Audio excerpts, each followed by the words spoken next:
Hi,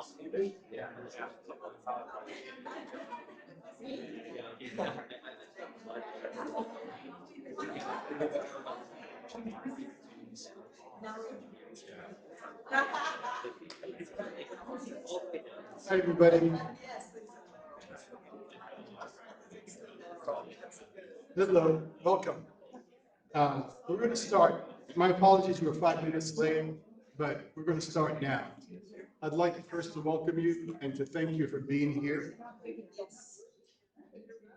I'm just going to wait, people are walking in. My name is John Hollica, and I am part of the Gaza USD Coalition. It's a coalition of faculty and alumni, and we work in relationship with a student organization to develop this program, this teaching that is taking place at USD. It started in the fall semester and will continue throughout the semester. And I'll speak more about that. But I want to begin by acknowledging that I stand as a guest on the unceded land of the Kumeyaay people. And anywhere in this country, we stand as guests on the sovereign land of Native people. And I also want to acknowledge that as an immigrant to this country, I benefit from this long and cruel history of repression, of theft, of genocide that has been inflicted on the Native people. And as a Palestinian, I struggle with the irony of being both a settler and a Palestinian. So I'll talk a little bit about tonight's film, but let me first talk about the teaching. I'm happy to see a lot of you here, and a lot of students here is what I meant to say. I'm happy to see all of you here. And the teaching, the purpose of my teaching is to develop a series of educational programs that will inform our community of this complex topic of the Palestinian-Israeli conflict. And the teaching started late last semester when the war in Gaza and in Israel started. I actually use the word cautiously because I don't think it's a war. I think it's a very unbalanced abuse of a large mass of humanity.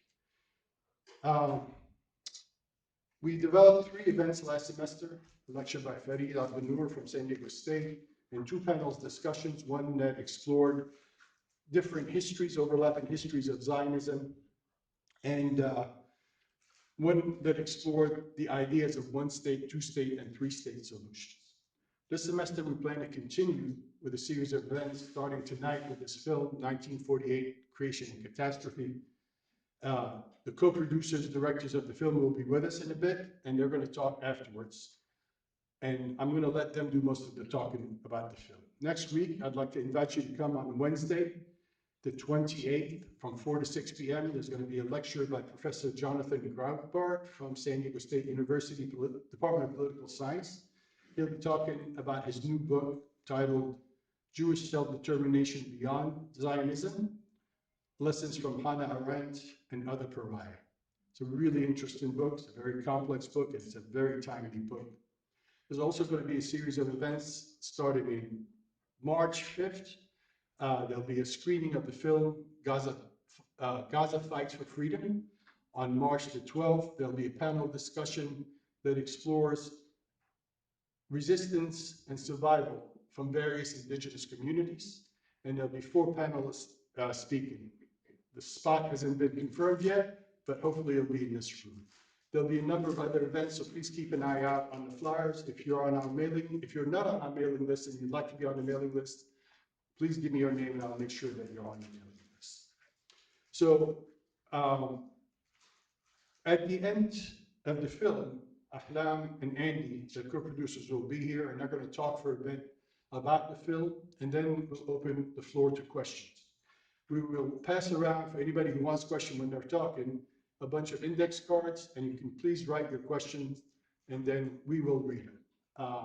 It'll be the most efficient way to do it. Does anybody have anything to say before we start the film? All right, thank you all.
There are no signs. There are no signs for them. You won't see them. You won't see them on tourist maps. But if you know where to look, if you remember where to look,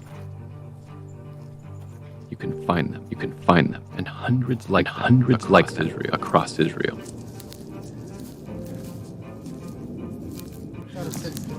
كلها مهدمينها ورايح هذا بيتنا هون هذا بيتنا هون مش فاهم عليك 100% هون البيت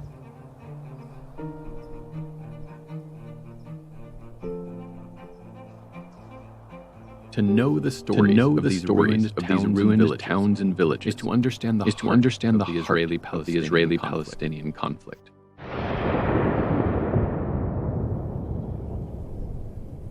To learn their story, you must go back to a year that none in the region will ever forget, though some have tried. It's a black hole. I don't want to think about it. The feeling of you have a state of Jewish state. Oh, no one have ever lived such a situation. It's such a grave injustice, and that is really what hurts you. It's a grave injustice has not been attended to and taken care of. Only when I answered your question, I knew about it. Yes, I know that I don't want to think about the 48.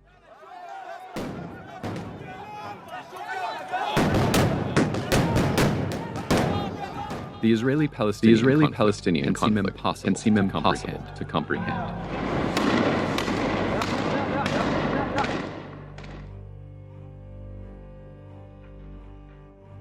By looking at the year that most changed the lives of Israelis and Palestinians, 1948, it becomes possible to understand the forces that drive this conflict today. For Israelis, 1948 was a year of creation. The terrible injustices Jews had faced throughout the world finally come to an end, with the realization of their long sought-after solution, a Jewish state in Palestine. For Palestinians, 1948 was a catastrophe. That one year saw the destruction of hundreds of Palestinian villages and towns, their inhabitants replaced by outsiders from Europe and Russia, and most Palestinians would never see their home again.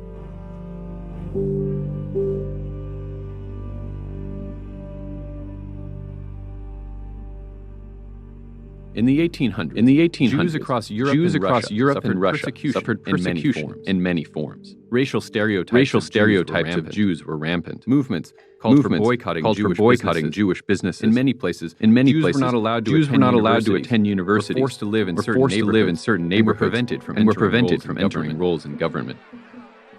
In other places, whole towns would rise up against their Jewish population and attack them en masse, resulting in looting, rape, robbery, and massacres. Jews began to look for a way to end their suffering. Some came up with the idea to bring all of the Jewish people out of Europe and settle in a place where they could finally be secure. The place they chose was Palestine. And the movement formed at the end of the 19th century became known as Zionism. We were Zionists. We were for building a homeland. Well, what the Jews did in their little circles and societies abroad, which promoted Zionism as it came to be called, is they gathered some money, and then they sent off a family, 20 people or whatever, to Palestine. They bought little chunks of land and established small settlements. הרוח הייתה בהחלט של רוח של תקווה ושל התלהבות והרגשה שפה בונים משהו. Europeans had been colonizing land across the globe for centuries, Zionism would follow in that tradition. But there was a problem that was overlooked by a popular Zionist slogan about Palestine. A people without land, for a land without people. Okay, so they wanted to give the Jews a land because they didn't have. The problem is that the land they gave them had people. It was inhabited for thousands of years.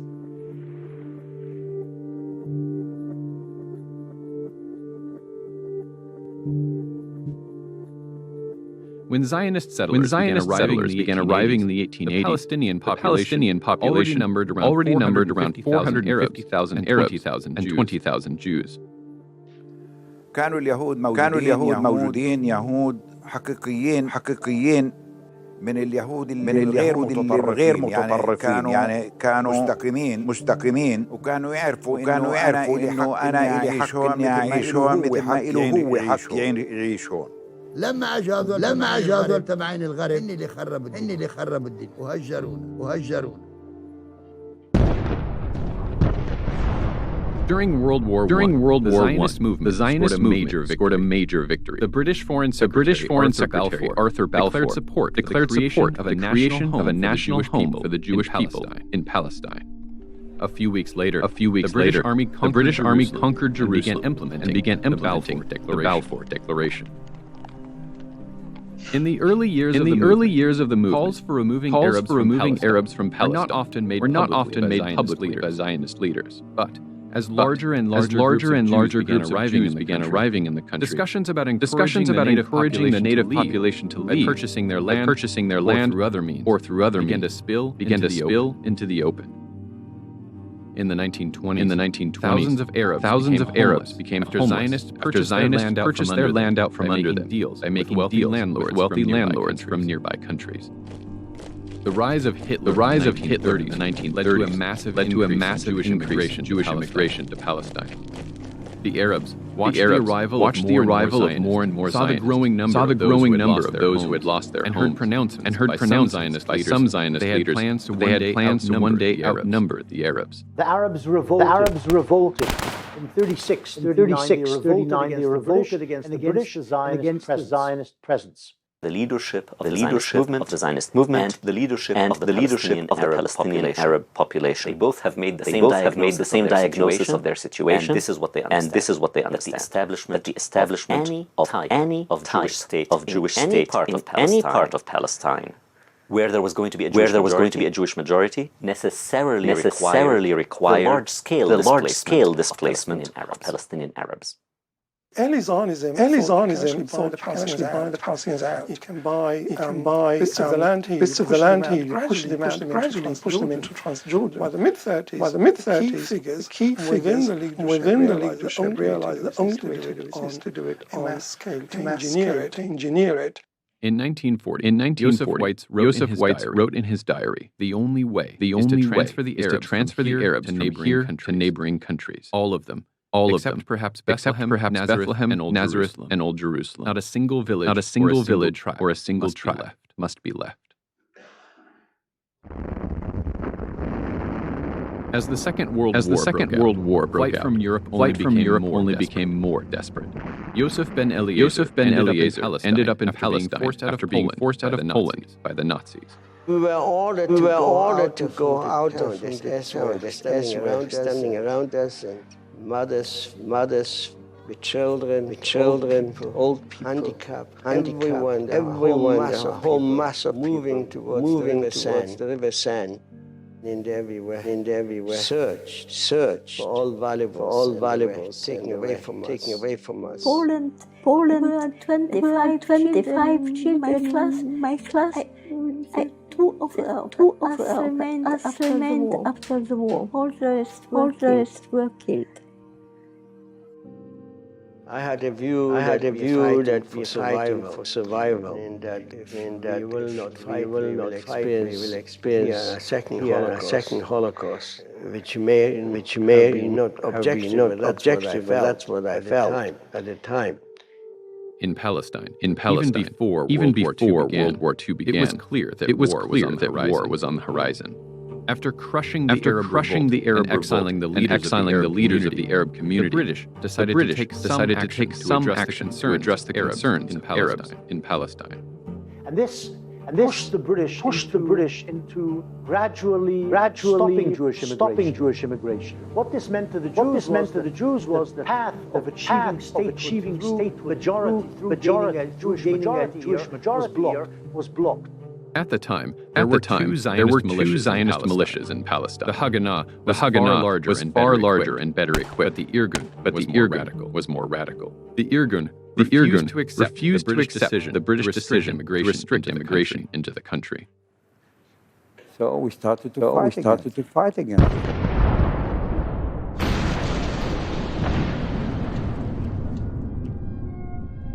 My father was at the doorstep of the building and looked at his watch. And he said, "It's too early now. I'm going to come and have lunch at the YMCA anyway." Just as soon as he left, he got away a kilometer away, and the building was gone. The King David Hotel was the headquarters of the British government in Palestine. Its bombing in 1946 by the Irgun was by far the largest attack in the Zionist campaign against the British, and was a massive shock to Palestine. It left 91 people dead, including Britons, Arabs, and Jews. My mother came to us and she said, "Go on your knees, and thank the Lord that your father was spared." In the 1940s, the Haganah began preparing for the coming war with the Arabs by creating files of Arab villages and neighborhoods across Palestine. We used to spy on the Arab villages around to prepare ourselves for the day in which we knew would come. And the British leave. The fight will not be against the British and the Arabs. So we used to file details about the villages can be attacked when point would come. And as age of 18, less 17, already part of such an operation.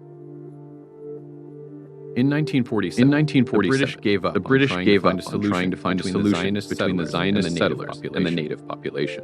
Exhausted from World War II, the British declared that they would leave Palestine and handed the problem over to the United Nations. At the UN, a committee decided that the best way forward was to split Palestine in two, giving one state to the other to the Arabs. Jerusalem would become a separate entity administered by the UN.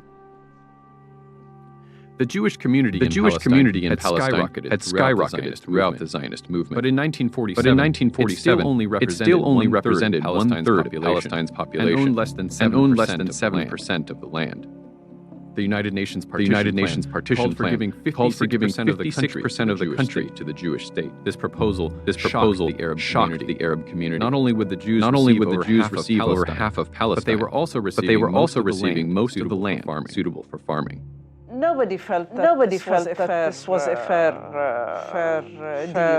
deal. The overwhelming majority, 55% of a country that had a two-thirds Arab majority, was being given over to the minority. And the area that would have been given to the minority was almost equal in population between Arabs and Jews. So there was a negative reaction to the country at all. The country at all felt it's a single country. But then the specifics of the country were found just and unequal in the unequal minority given most of the country.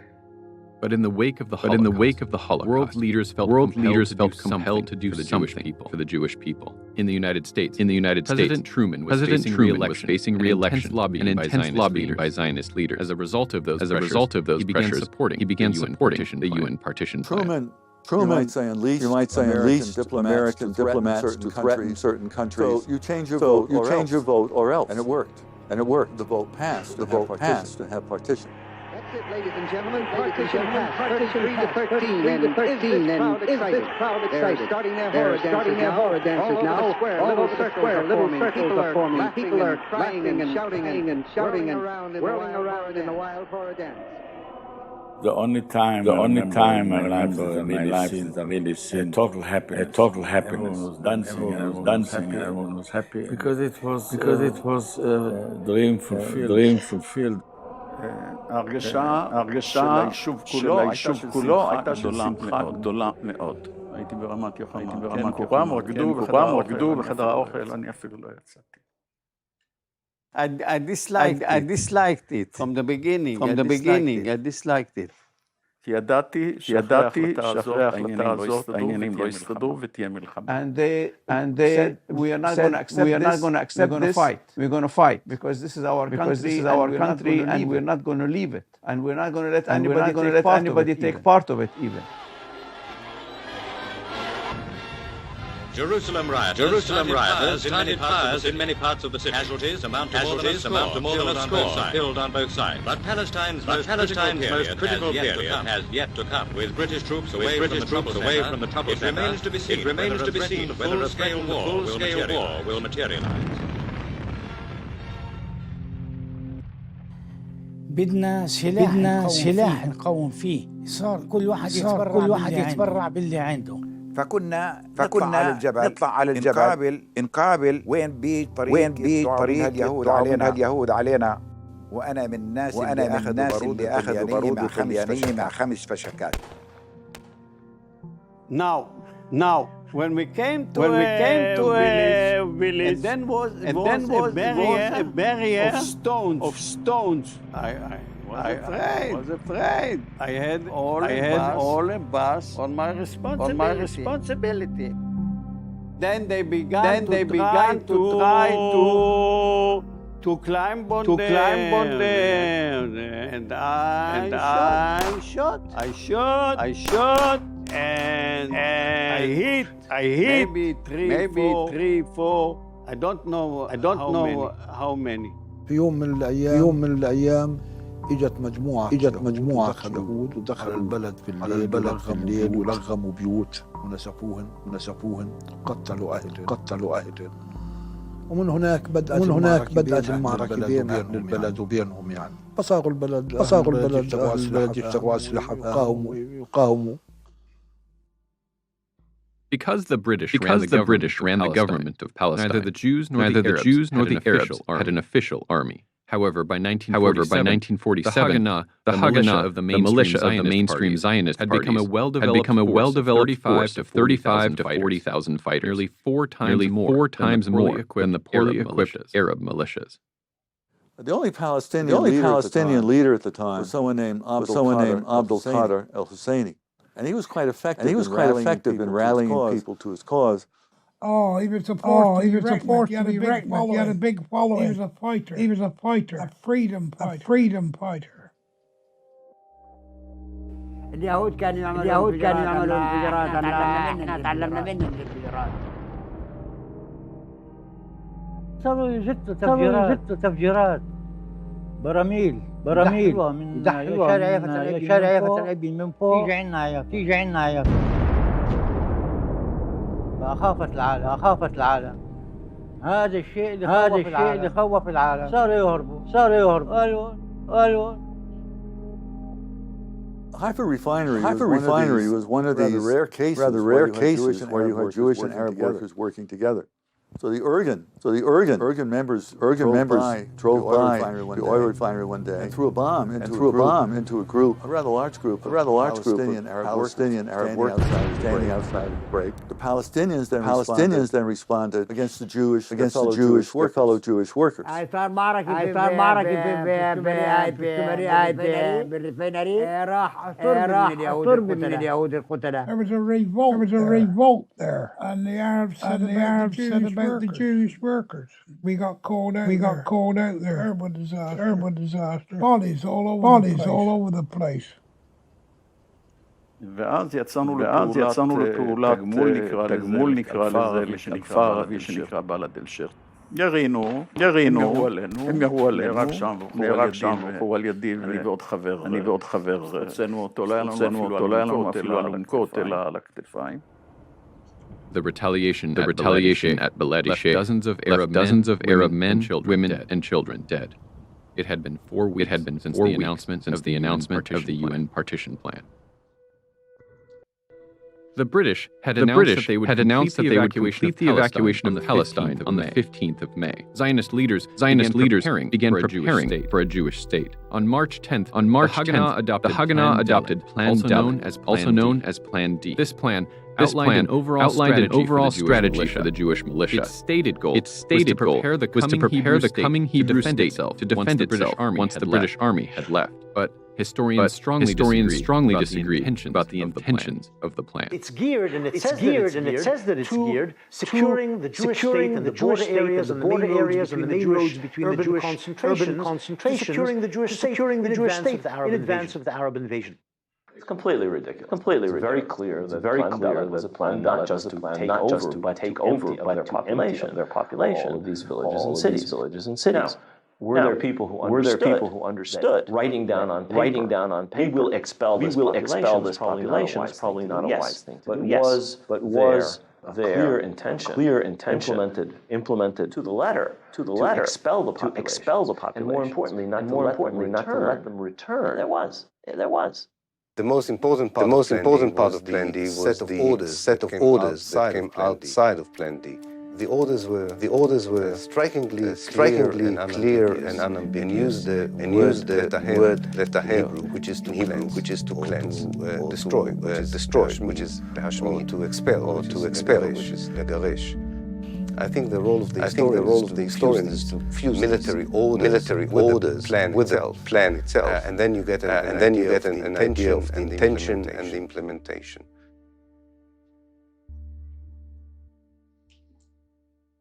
Under Plan D, the Haganah began organizing large-scale military operations. The first, Operation Nachshon, took place over 2 weeks in April. The goal of Nachshon was to end attacks on Jewish convoys, clearing out Arab villages on the road to Jerusalem.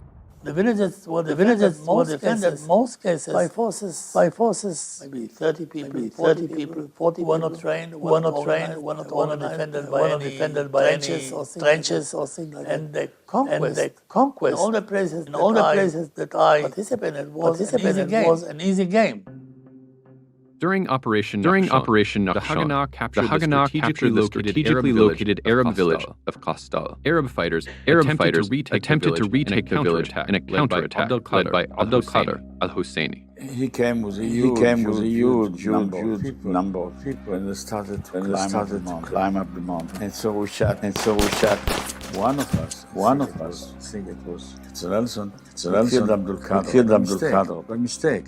And we saw this man with a big kafia and he's very elegant clothes. But we didn't know who he was. And then the Arabs made the biggest mistake in the war of independence. Instead of taking the castle and keep the road, they went to the funeral of Abdul Qadir al-Husseini. كنا في القدس أنا وأبوي. والكل كان يبكي وهذا رمز القضية الفلسطينية. Just 2 miles from Kastal lay the Arab village of Deir Yassin. Early in the morning of April 9th, the same day as the funeral of al-Husseini, fighters from the Irgun set out for the village. Deir Yassin was one of many Arab villages that had signed a peace agreement with a neighboring Jewish village, so they did not expect an attack. The Haganah intelligence officer who reported on Deir Yassin was Mordechai Gichon. Deir Yassin were only citizens. The village was completely peaceful.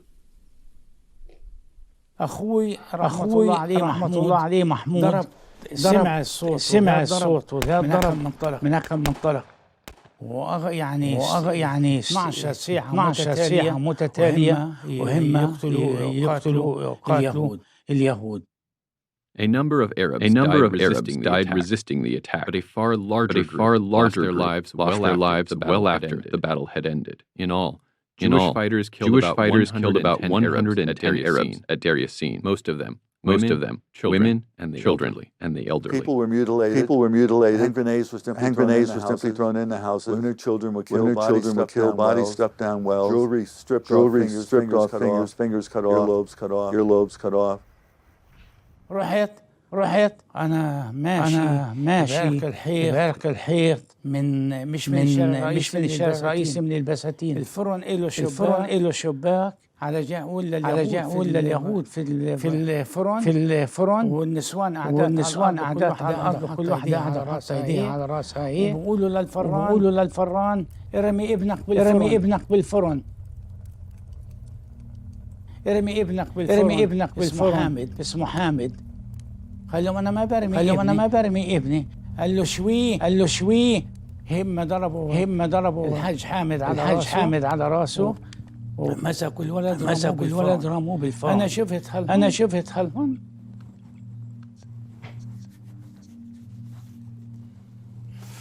شفت هالمنظر مش فيها حيل من مرة يعني بعدين مسكوا الأب وراه حطوه وراه الحق ابنك. أنا جيت قلت هلا بيمسكوني قمت أركض.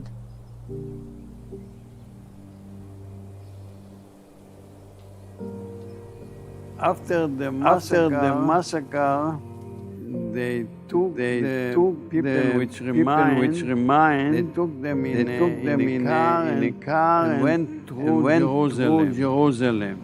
Irgun trucks full of survivors paraded up and down Jewish neighborhoods. Spectators mocked, and even stoned the villagers. It was very ugly. After these things, I did not know if I am a Zionist.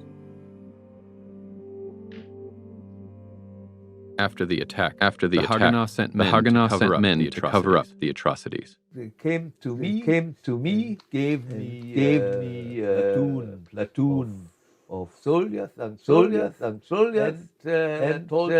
go there and make order. And so I came there, and I was shuddering. I see how the dead were strewn. And they were eating sandwiches with marmalade. Sometime I couldn't eat marmalade after that. And then I told them, look here, I'm going to fire and kill you if you don't clean this up. So they made graves and buried them. And they threw in a well, and everything was apparently clean. And then everything looked peaceful. But the massacre was not over. Some villagers remained in Deir Yassin, hiding in their homes for 2 days. Irgun fighters were survivors. مروا مرتين ثلاث ما عرفوش. والله ما شافونا. لولا الولد صار يبكي. أخذوا عزمي صرنا نبكي لأنه ولد أدنى. قال هذا بيبي رجعوه. كمان شباب صفوهم على الحيط حوالي 15 ورشوهم قدامنا. احنا حملونا في بيك اب. لما وصلنا المنطقة بين العرب واليهود طلع لي واحد عينين زرق حلو شخصية محترمة أبو 18 سنة. قلت له بالله عليك أنت عربي؟ قال تفضل انتوا عند العرب هلا. Most of the images of the Deir Yassin massacre are in the archives of the Israeli army. The archive refuses to release many of the images and intelligence reports on Deir Yassin, despite being well past the 50-year embargo for classified documents. Looking back, still after all those years, very much shocked, and I feel it disgrace on the Jewish state and the Israelis. مذبحة دير ياسين كانت هي الحافز الأكبر للقرى اللي تشرد بأولادها وبناتها ونسوانها. قالوا أخذوا البنات وفضعوا فيهن وسووا كذا وعملوا كذا. هذا اللي خلانا إحنا نشرد. The massacre at Deir Yassin was far from the only massacre of the war, but it was the most widely publicized. تسمع كل القرى في مذبحة دير ياسين. معركة دير ياسين نضرب دير ياسين. By far the most massacres, rapes, atrocities, were committed by Israelis, particularly after 1948, independent, then by Palestinians or by Arabs.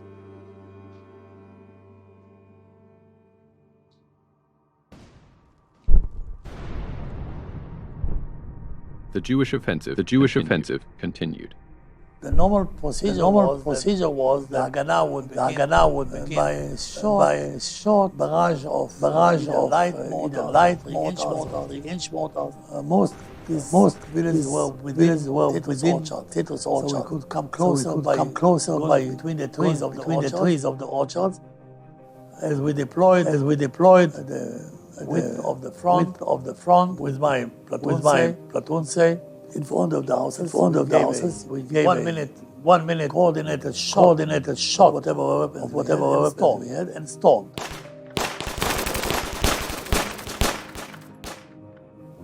And in two or three of these places when we came into the house, there was nobody there. There was still coffee on the pot. You could see people lived there until a few minutes ago. They ran into the orchards and hid there to see what happened. And if they tried to come back, they were shot.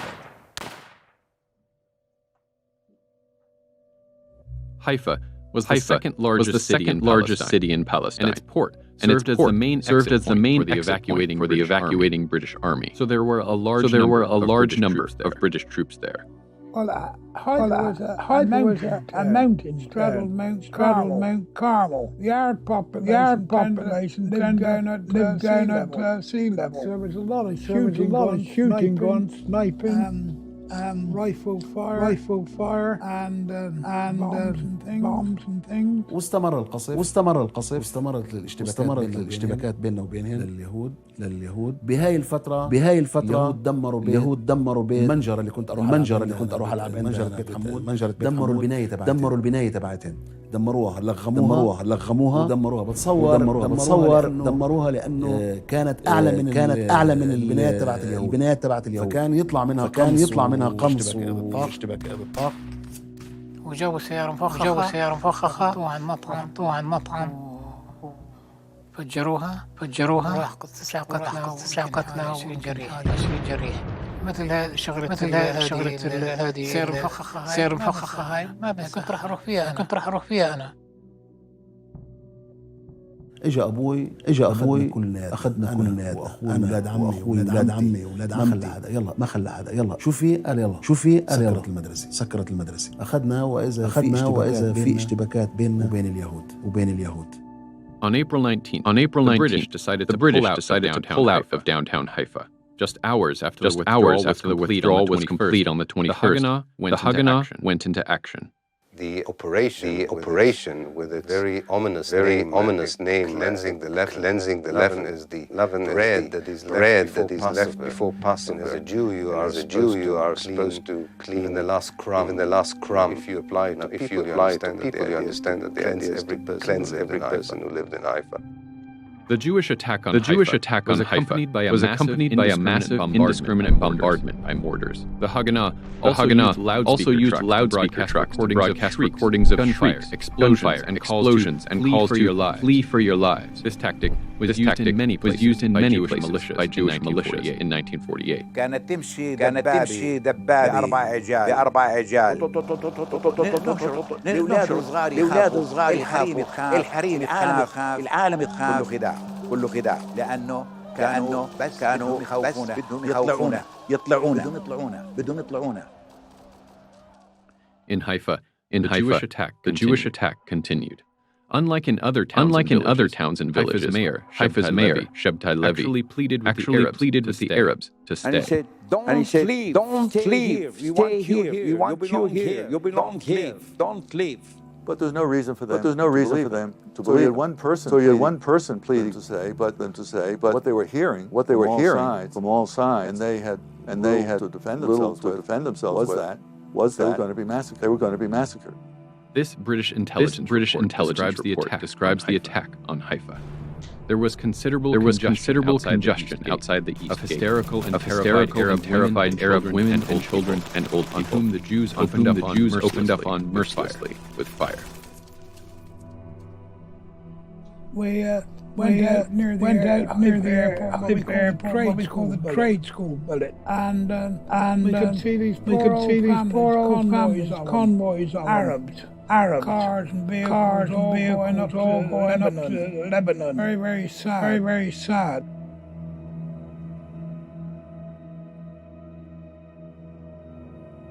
صار يطلعوا بالبحر. احنا رحنا بالمراكب نجيب ناس من حيفا على عكا.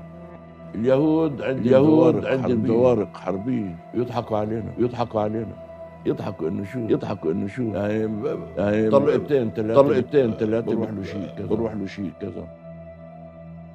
Prior to the war, Haifa had been home to 70,000 Jews and 65,000 Arabs. By May, all but 4,000 of the Arabs had fled the city.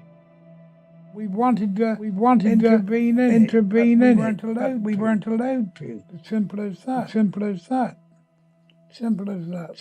that. The Arab city of Jaffa would be the target of the next Zionist offensive. Jaffa was immediately adjacent to the Jewish city of Tel Aviv and home to the other major port in Palestine. When the clashes started, nobody was prepared to fight. No arms, no militia, no administration, no leadership, no organization. وباستمرار في الليل اطلاق النار باستمرار من اليهود ومن العرب. يدخل تجيب في وراء أربعة مثلا جنود أو عسكر أو المهم معهم أسلحة. كان في منهم يطلق النار عشوائي على الشعب اللي في الطرق يعني هيك. היינו הולכים לבית ספר וחוזרים, היינו הולכים ליד הקירות כדי לא להיפגע, והייתה פגיעה אחת ישירה בבית סמוך אלינו, שם נהרגה אישה ונפצעו כמה אנשים, וזה היה קרוב לחג הפסח של 48, אז פינו את כל השכונה וגם אותנו. On the 25th of April, launched a major offensive on Jaffa. It had been 2 weeks since Irgun fighters had committed the massacre at Deir Yassin. I was a company commander on the attack of Jaffa. 600 warriors were in all. The first two days was chaos. Nearly all our neighbors left. I was 16 years old. I told my father, I'm not leaving from here. Why? I'm not leaving from here. We stay here. Either we die here or we live here. On the first day of the attack on Jaffa, the Irgun commander Amichai had made his objectives clear: to prevent constant military traffic in the city, to break the spirit of the enemy troops, and to cause chaos among the civilian population in order to create a mass flight. On the third day, he succeeded. يوم بنتساش يعني قعدنا بالجوع طلعنا تحت القصر واحد فاضي ياخذ اكل واللي يهرب بروحه لما بكون نازل الشتاء زي الشتاء ايش فاضي يحمل الواحد ما قدرنا نحمل شيء يعني يلا مصريات ويقدر يهربوا فيهم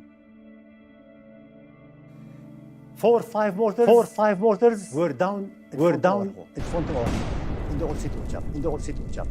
Then my father told me, what are you waiting for? It's only a matter of weeks. We can go, we come back.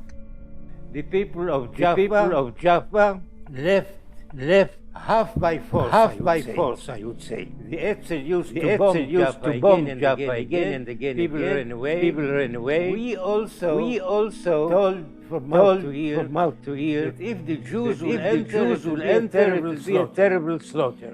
So they ran away. فرشتين وطلعنا بالمركب وكان يضربوا علينا بال 120 على المركب كمان في 75 عيلة 100 عيلة كان. ركبنا بالمركب قعدنا حوالي 3 أيام بالبحر. Anwar Saka still remembers walking through Jaffa Street before war broke out. I used to see the ships sometimes 30 to 40 ships outside the marina. When you go downtown, walking from the college for about 10 minutes, you go to the center of Jaffa, where you have the clock tower.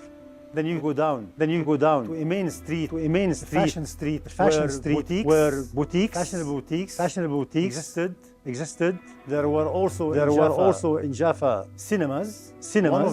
One of them was the Alhambra cinema. It's all constructed of white marble. Inside is furnished with red carpets and red velvet.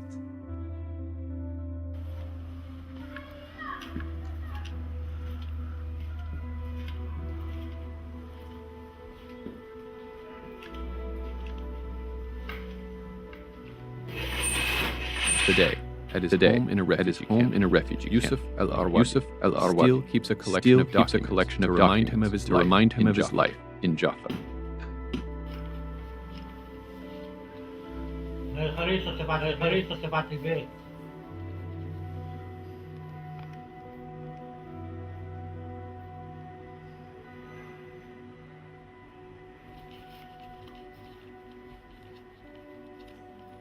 After the Irgun attack, Jaffa's pre-war population of 75,000 Arabs would soon be reduced to just 4,100.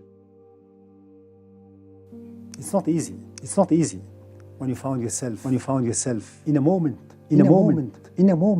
losing everything. Your family, home, your business, your school, your past, everything, completely, and thrown out in the street to nowhere.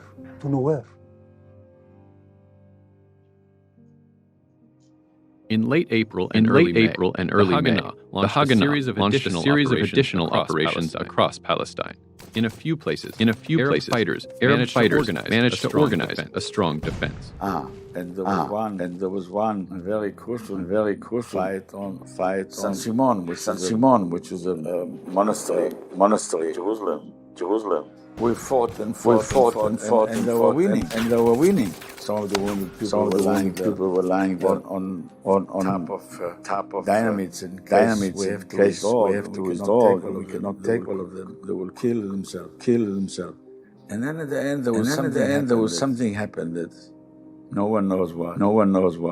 And they started to withdraw. And that saved Jerusalem. The Jewish settlement that made up the Etzion block south of Jerusalem fared much worse. An Arab assault destroyed all 4 settlements. 129 Jews died, many of whom were massacred after their surrender. It would be the worst Jewish defeat of the war. But by and large, the final weeks of the British mandate went in favor of the Jews. By mid-May, 250,000 to 400,000 Arabs had fled their homes. Between a third and all refugees Palestine during the war before the British completed their evacuation on May 14th. That same day, the Zionist dream became reality. As David Ben Gurion, the leader of the Jewish people in Palestine, read the Declaration of Independence. אנו מכריזים בזאת על הקמת מדינה יהודית בארץ ישראל. היא מדינת ישראל.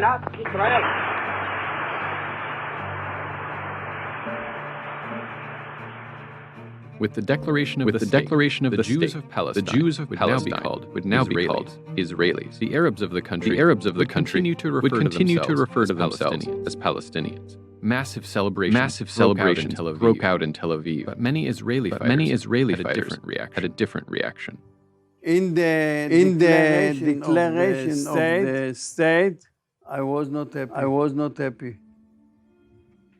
I did not dance. Yes. And I said, it will be trouble.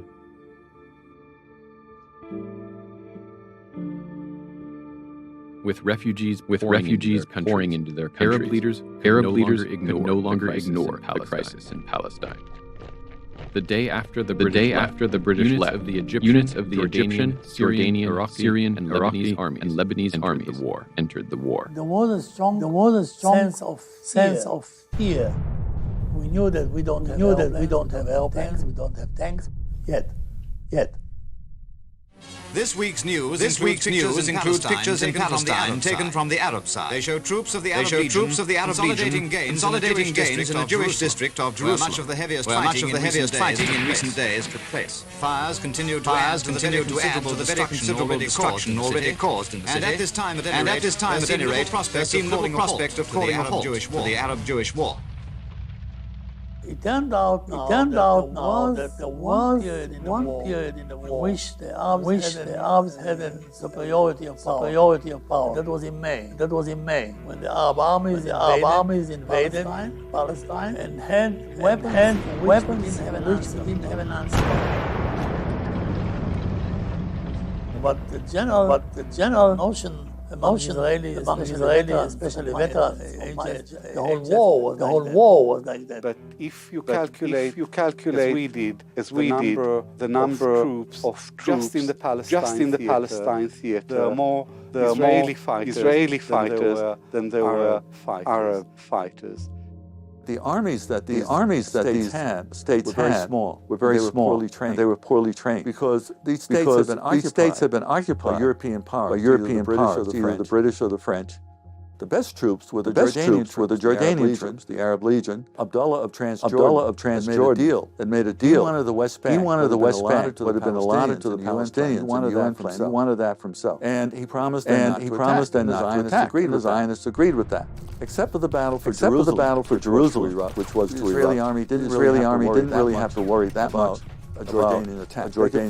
They could focus on the Iraqis, the Lebanese, the Syrians who themselves were divided, and the Egyptians. I don't think any military commanders in the Arab world had any illusion that they would be able to defeat. But of course, to the public, they told that they would take and so on. But I think that they were quite realistic. The balance of powers. Everyone among the leaders knew.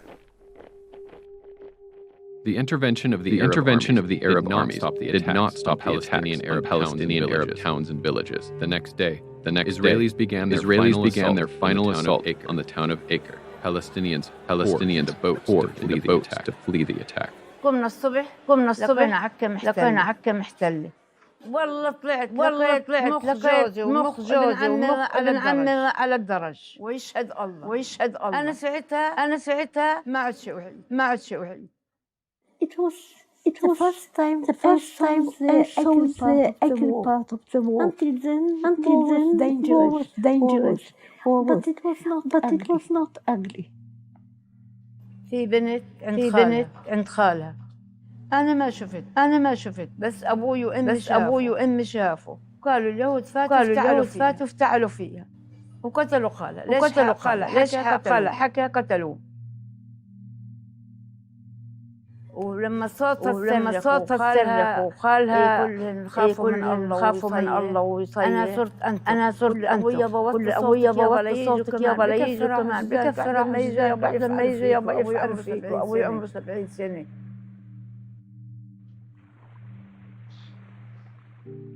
ولي زمان ما سمعت النزر فيه وبكل محناس عدلي ولكل فنجان ثامن انتهى. أخليك قدم ما عاد فيه.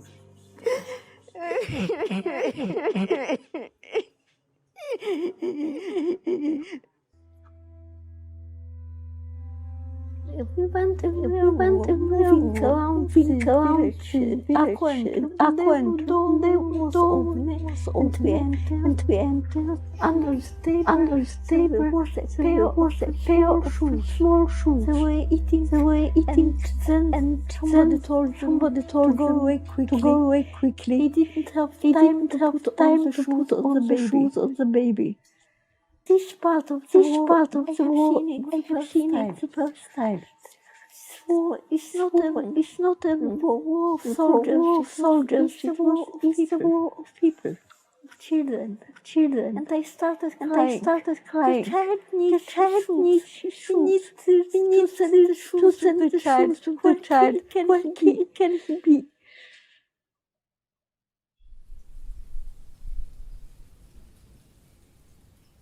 The United Nations called for a truce. It began on the 11th of June. We were very happy. And we hoped that we will not fight later on. During the first truce, the Arabs didn't do very much, whereas the leaders, the new state of Israel were extremely energetic in recruiting more in training them, and most importantly in illicitly importing arms from the Eastern Bloc, especially in Czechoslovakia. The truce ended on the 8th of July. The following day, Israel began Operation Danny. This operation targeted Ramla and the two Palestinian towns that remained in central Israel to the international airport. This was a very strategic area. Wheat fields, very fertile grain area. With incoming Jewish refugees. So you wanted that land. Not only as territory, the buildings, but you wanted the food. Just outside of Ramla is this mansion, where as a child, Mazen al-Khairi used to visit his grandfather. And I remember the garden in Wadi Hnain. The dahlias were so big. One of my uncles had peacocks. Yeah. And it was the jolly old times, as they say. At the outset of the battle, Lieutenant Colonel Moshe Dayan took a column of vehicles and sped, shooting at anything that moved. They left the streets with the bodies of men and children, around 200 in all. And the place was conquered easily because the Arab Legion only put one company which left in the middle of the battle, and it was only the semi-regular, untrained local Arabs that had to defend. But a few hours after the conquest, slightly by mistake, a small group of four or five Jordanian armored cars burst into Lod, turned around, went back. The Lod people thought that the Arab comes to defend them, and rose up with their own weapons. As a result, people started to shoot around randomly. The next morning, around 250 more Palestinians lay dead. Israel's Prime Minister David Ben-Gurion went to Operation Danny headquarters to meet with its commanders, Yigal Allon, and Yitzhak Rabin. They asked Ben-Gurion what should be done with those who remained in Ramla and Lydda. According to Rabin, Ben-Gurion waved his hand in a gesture that said, "Drive them out." Shortly thereafter, Rabin issued orders for expulsion. Well, they came into each house, and at gunpoint you leave. Each family was outside their houses on the street, and then we had to walk into sort of gathering areas. ואז ברגע מסוים כנראה החליטו לגרש את הערבים משם. וגירשו אותם. ואנחנו ראינו את זה, כי הם עברו בדיוק על ידינו. על יד המשלט שלנו, שנקרא דיר אבו סלאמה, וכל השיירה הזאת עברה על ידינו. Now we were sitting in Birzeit one afternoon, and then I watched people of Ramle and Lydda coming all the way from Ramle. It was such a sad and very distressing. We were lucky. They put us in a bus, not a truck, and we were driven to the border, and they started shooting over our heads to make us run. Suddenly I seen masses of people going through the checkpoint which we commanded to man. And there was search for valuables. And that reminded me very much when I was a child. We're starting to do the same thing people have done that to us as Jews. We were shocked to see these floods of people. I mean, waves and waves.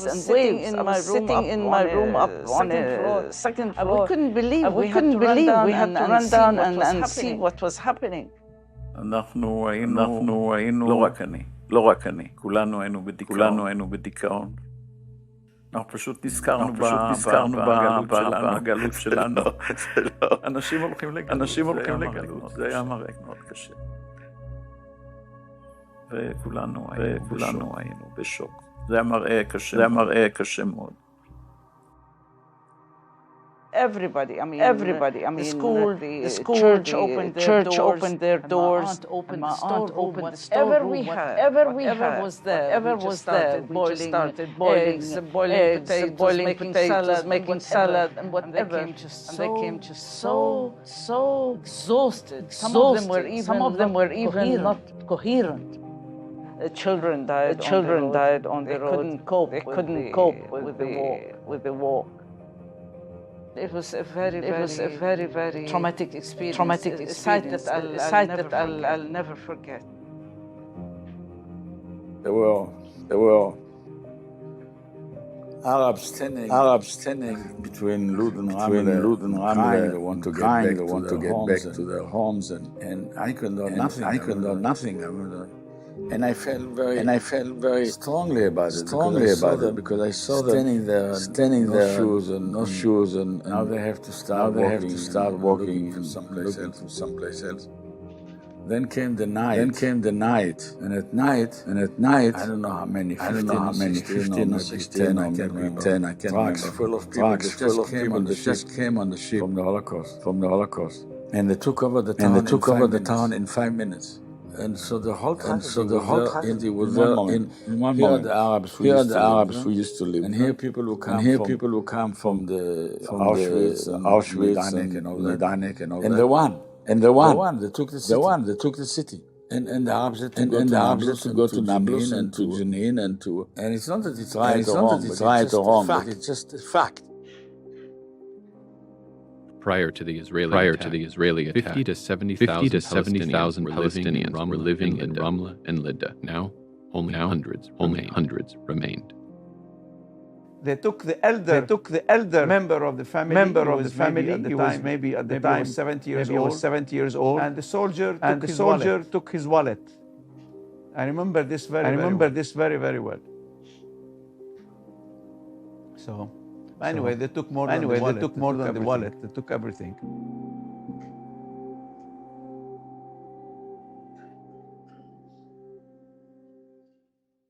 While Israeli soldiers outnumbered Arab soldiers, there were places where Arab armies concentrated their forces and fought fierce battles. Some of the largest battles were fought against the Egyptians in the south of the country.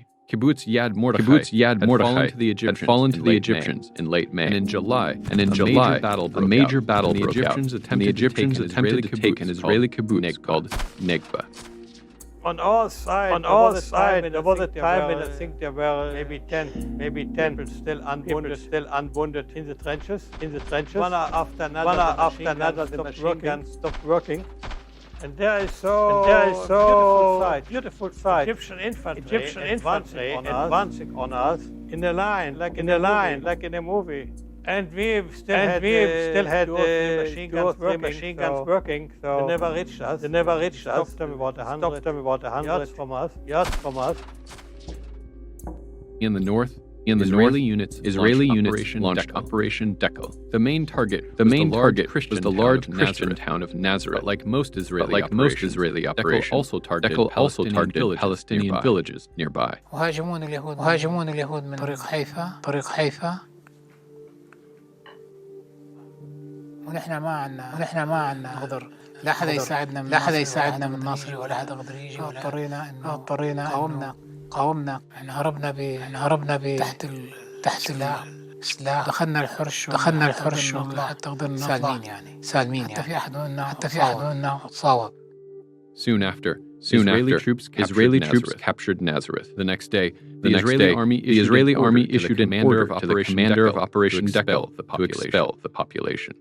The commander was actually a Canadian World War II veteran, Ben Dunkelman. He had flown to Israel in the spring of 1948 to fight alongside fellow Jews. But Dunkelman reported being shocked and horrified by the order to expel the people of Nazareth. He refused to carry it out. There were two problems for that operation.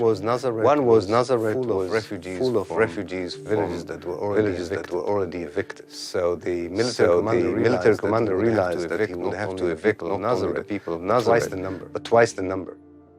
He also realized that the world was watching because of the sacredness of the city to the Christian world. Dunkelman's argument convinced the Israeli leader David Ben Gurion to allow the people of Nazareth to stay. However, Dunkelman was removed from his newly appointed position as military governor of the town. And when Ben Gurion later visited Nazareth, he looked around in astonishment and asked the Israeli officers, "Why are there so many Arabs? Why didn't you expel them?"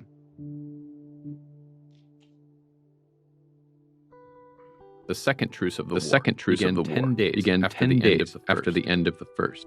This truce officially lasted 3 months. But while fighting slowed down, it did not stop. The village where Mustafa Abu Ziyad lived was one of the largest military operations during the truce. إنه الليل الساعة كذا وكذا المناشير نزلت طيارة والله إني طيارة حربية انذار كذا الليل الساعة 11 اطلعوا مع شارع على عروة واللي بيطلع ما يتلفت لا شمال ولا يمين وإذا بروح هيك ولا هيك عن الشارع بموت. They usually surrounded the village and left one road open. Prevented people from going in any direction except in one direction toward the closest Arab state. مأساة الشعب الفلسطيني بهذاك اليوم. In October, the truce came to an end, and fighting resumed. By this time, all the Arab armies had been pretty much defeated, and the Israeli army was the dominant force. The Israeli army focused on clearing out villages in the two parts of the country where Palestinians remained: the Galilee in the north, and the Negev desert in the south. Hava Keller arrived in the town of Beersheba in the shortly after it was captured by the Israelis on October 21st. And we came, wonderful, you came just on time. Tomorrow we are out there from Beersheba. You're going to help. Of course, I'm going to help. The next day, I got our gun. We prepared several buses. I think there was 10 buses, and we called all the people from Beersheba to come buses. I was standing like everybody with a gun, so nobody will try to run away. All of them will cars and go to Gaza. And they are gathering today.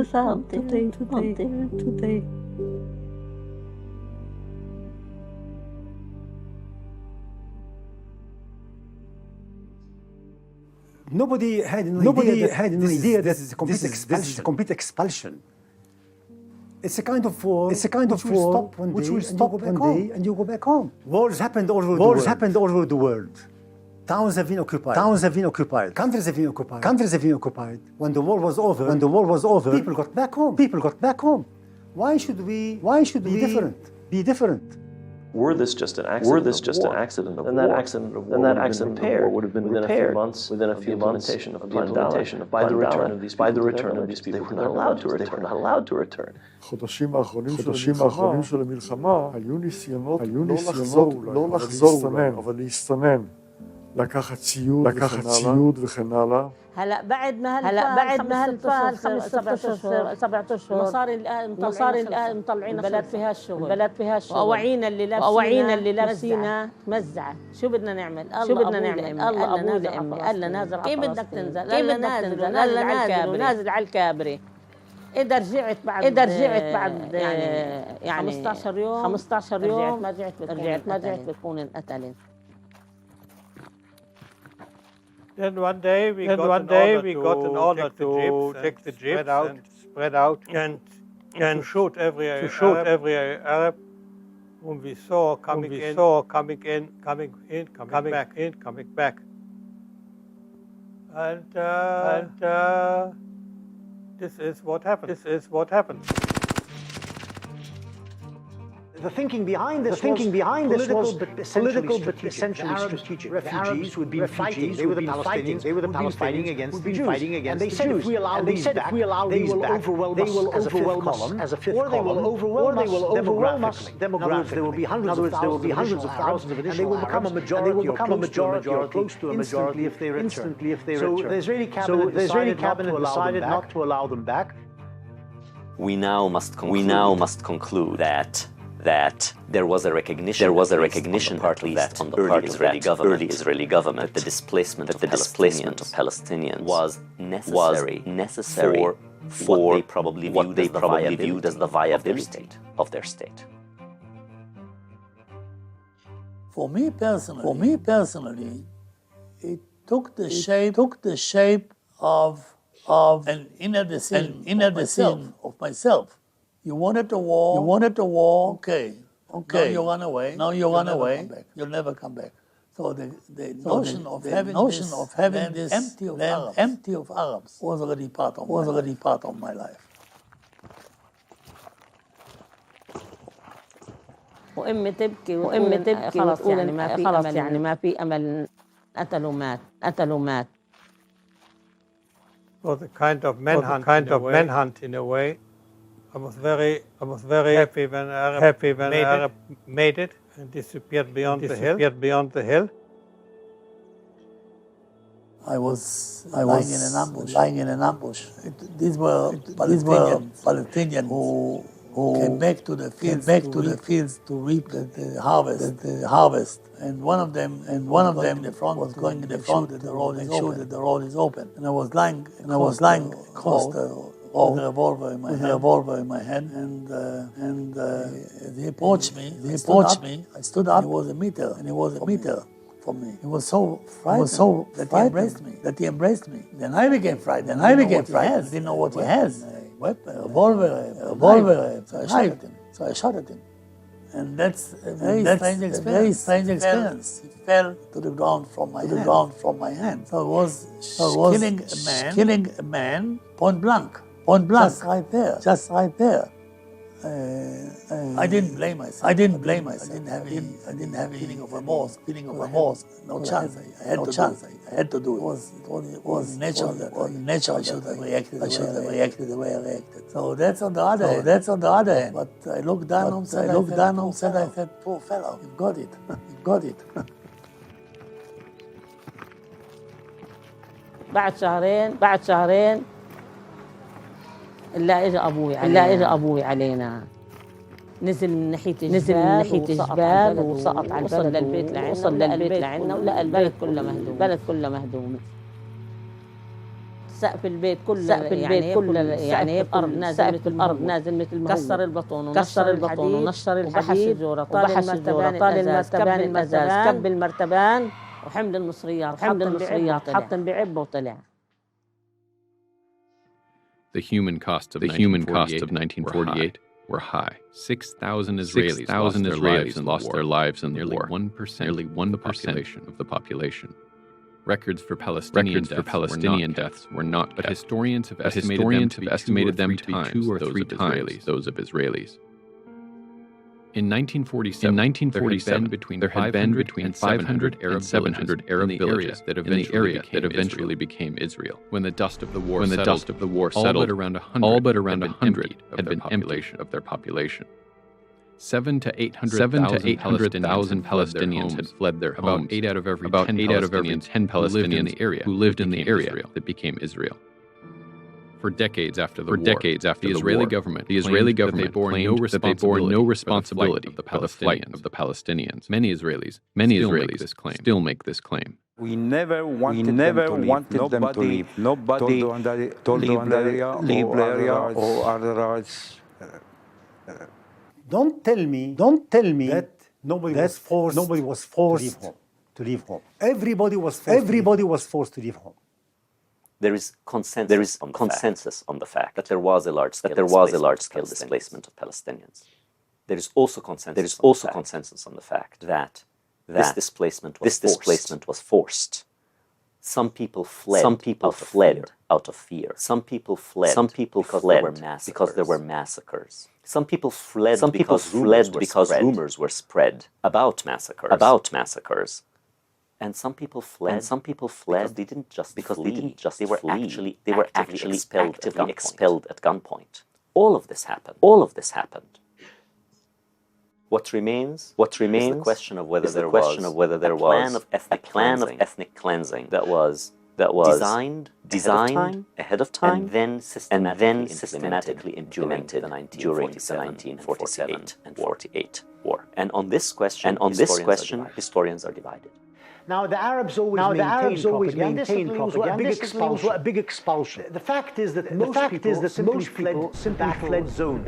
In other words, the Jews attacked the militia bases. During the attacks, fear of the attacks occurred, Arabs began to flee. I don't know how much hangs on this. Either way, the tragedy is clear. You know, what historians do know, and that there is no doubt about, is that the war through which Israel was born was a set of events with the same breath, were the destruction of Palestine and the displacement of at least three-quarters of a million Palestinians. That is uncontrovertible. I think that when we talk about the refugee problem, it is not so much important whether we chase them or they ran away. It's not their fault that they wanted to run away. After the fear of war, I mean, every citizen would run away. So it was not that they deserted their home. They did not deserve to leave because of the war. And in those places where they didn't know, we chased them out. Like in Lord of the Ramley. You have to understand that the Jewish villages were spread all over the country, from the Negev to the Galil. You wanted to be connected, to make them one unit. But of course, everyone wanted to get more land. The fact matters. These people were suffering tremendously as they were running away. Thirst and hunger, great heat, and the great heat. Children were abandoned. And then later in the refugee camp, they came up near Ramallah for many years. Suffered for many years. Are not terribly happy even today. That doesn't mean that I think that they should come back to Lord. As I full-heartedly would shoot at them if they come back, say October, November 1948. I don't think we will need to shoot at them, but Israel cannot afford take back millions of Palestinians and remain what it is today. A state in which I want to live. After the villages in Palestine were occupied in 1948, urban neighborhoods were taken. The state of Israel, new state of Israel, decided to erase the Arab character of these places. And they did two major things. One was to plant forest over the debris and ruins of the villages. Pine tree forest would give the places a European flavor and create recreational grounds there that they hoped would totally obliterate any memory of a village there. And the other one was to build immediately on the village, a Jewish colony, quite often a Hebrew name that resembled the Palestinian name, in order to say that this was originally a Jewish place that was depopulated by the Romans, actually, someone, and now is being repopulated and brought back to rightful owners.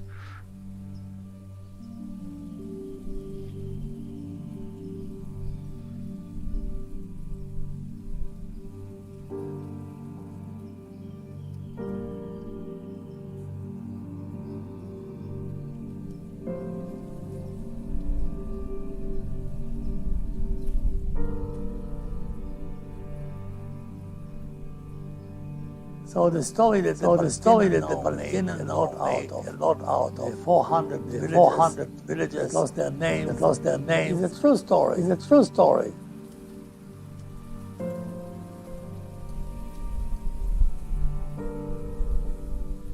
From our point of view, it's only part of the story which was basically displacement of one nation by another. Laid off territories which were wide open, millions of immigrants in the 50s were settled in those lands.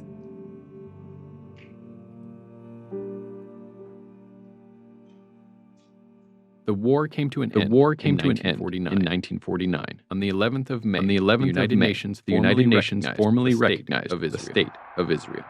It was a feeling of creation. הייתה הרגשת התעלות, בוודאי, שטת הנשק, קווים סומקו. The United Nations had allotted 56% of Palestine to the Jewish state. As a result of the war, the state of Israel now covered 78% of the land. All of Palestine, except an area around the west bank of the Jordan River, including East Jerusalem, and a small strip of land around the town of Gaza. זאת אומרת, ההישג היה עצום, היה בלתי נתפס. איזה ארץ גדולה קיבלנו, או כבשנו, הכירו בה. But we couldn't be happy, and we couldn't be very glad because we lost all these people. And also, I don't remember us being very happy, but the Israelis didn't fight, who parents and the parents, and they were very happy. Families might come and there will be a state, but state is not always great thing. Fighting for a state is much better than to have a state. In the beginning, we were very happy about it. But after a short time, being not very happy. How say? Palestinians. Are they coming back? What will happen now? Here we have these two things intertwined with one another: the realization of a dream, and the destruction of a society. And the most horrible thing about it was the war started, and the Arabs found out of their villages. Not one said they don't want to take the land. Not one king. Everybody was very happy to steal their land. يعني أكبر من مأساة إني أترك بلدي وملكي وأرضي وبيتي وأطلع منه مشرد لاجئ. هاي أكبر مأساة. Imagine yourself. If you are living in your home, suddenly you find yourself only with the shirt, nothing more. Your past is denied. They say there are no Palestinians. Nobody was living here.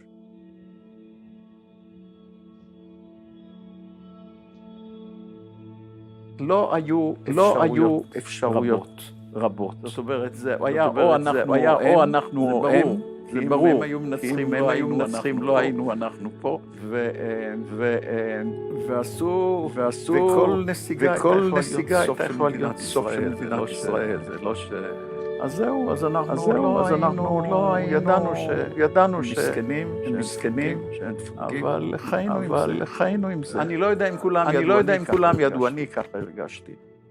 Refugees from the 1948 war and their number over 5 million. Many have spent their entire lives in the same refugee camps in the Gaza Strip, in the Gaza West Bank, Jordan, and Lebanon.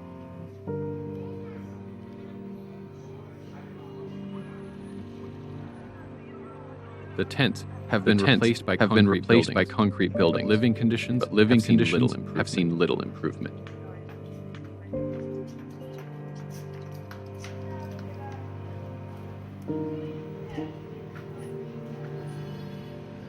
Many of these camps have been struck by war over the decades, forcing some to become refugees three times over.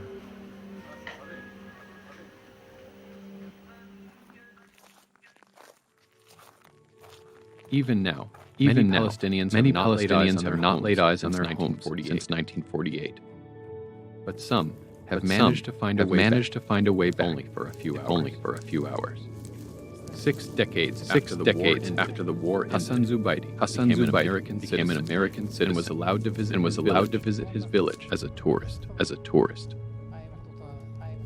He found only rubble. But others have found their villages still standing. والله لو انك تشوف بلدي انا اروح اشوف بلدي جندي ساكنين فيها يهود اوروبيين نقشين عملوا تماثيل وش من النوع. باجي بدي اطلع على الضارب اللي كنت ساكن فيها كل شو بدك قلت له هاي والله داري اللي كنت ساكن. كان لا داري ولا دار قال دار اللي بسكن يهودي بتقول لي اللي بسكن.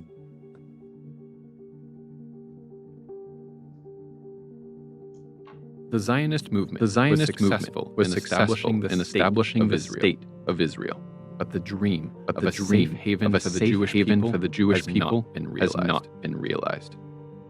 Since the end of the 1948 war, the Israeli-Palestinian conflict has only grown more complicated and intractable, and the hopes and grievances that drove the conflict in 1948 are still central to the conflict today. Israelis build more and more settlements in the occupied West Bank, and Palestinians continue to be cut off from their homes and livelihood by military occupation, home demolitions, checkpoints, and the construction of a wall that runs deep into Palestinian territory. As a result, Israel now controls nearly all of historic Palestine. Here's the question. Was the establishment of the state of Israel so important that no matter what price Palestinians had to pay for it, it was worth it? Or was there something fundamentally wrong with a project that can only be realized by displacing hundreds of thousands of people? If the establishment of the state was a historic wrong, then the question now arises: how does one redress this wrong?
I'd like to invite Ahlam, Muhtaseb, and Trimlett up here. Welcome.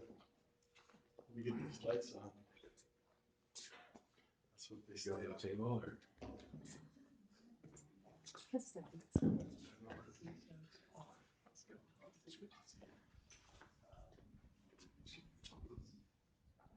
So, sorry, I can't see the door. It's on.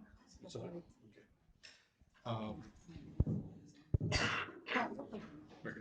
So I'd like to invite Ahlam and Andy to talk about the film, about their objectives in the film, and then we'll open it up to questions.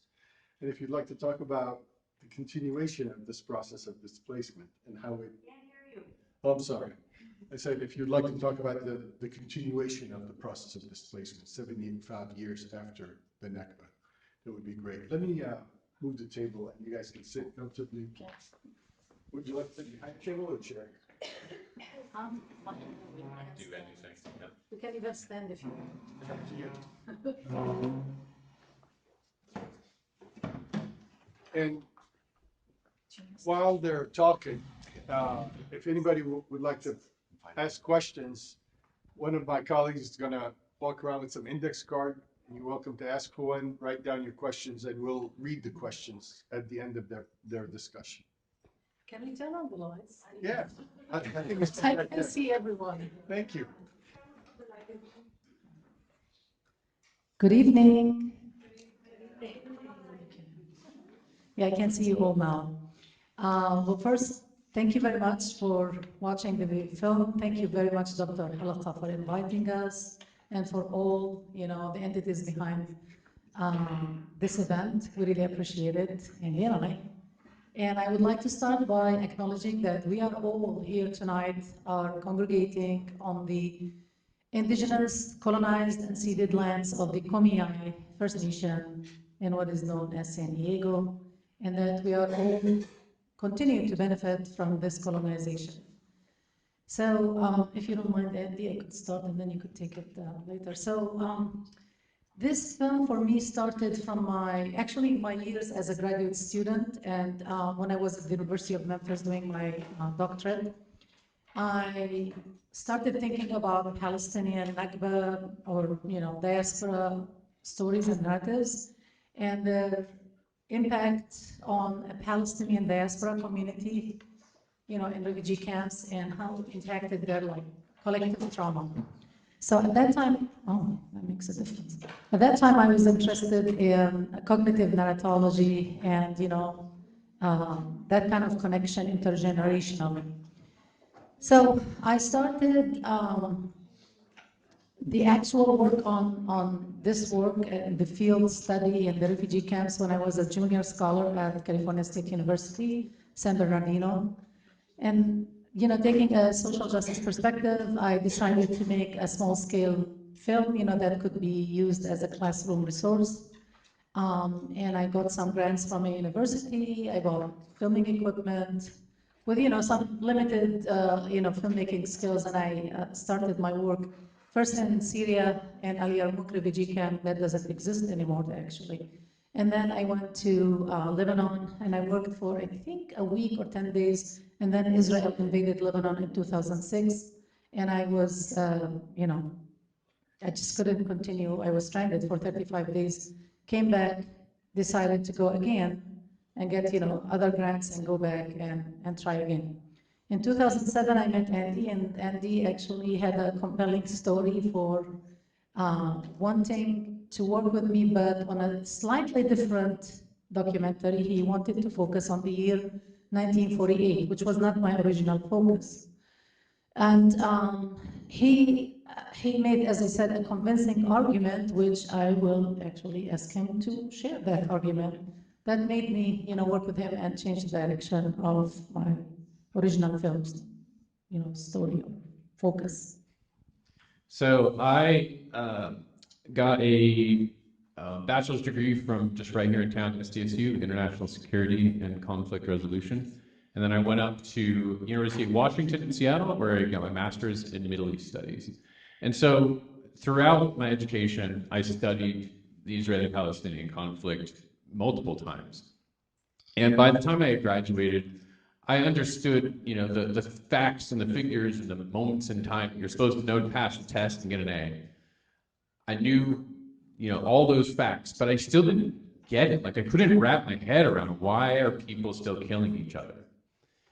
And it wasn't until after I graduated and I started reading about 1948 that everything started to click for me. Everything started to make sense because I understood 1948.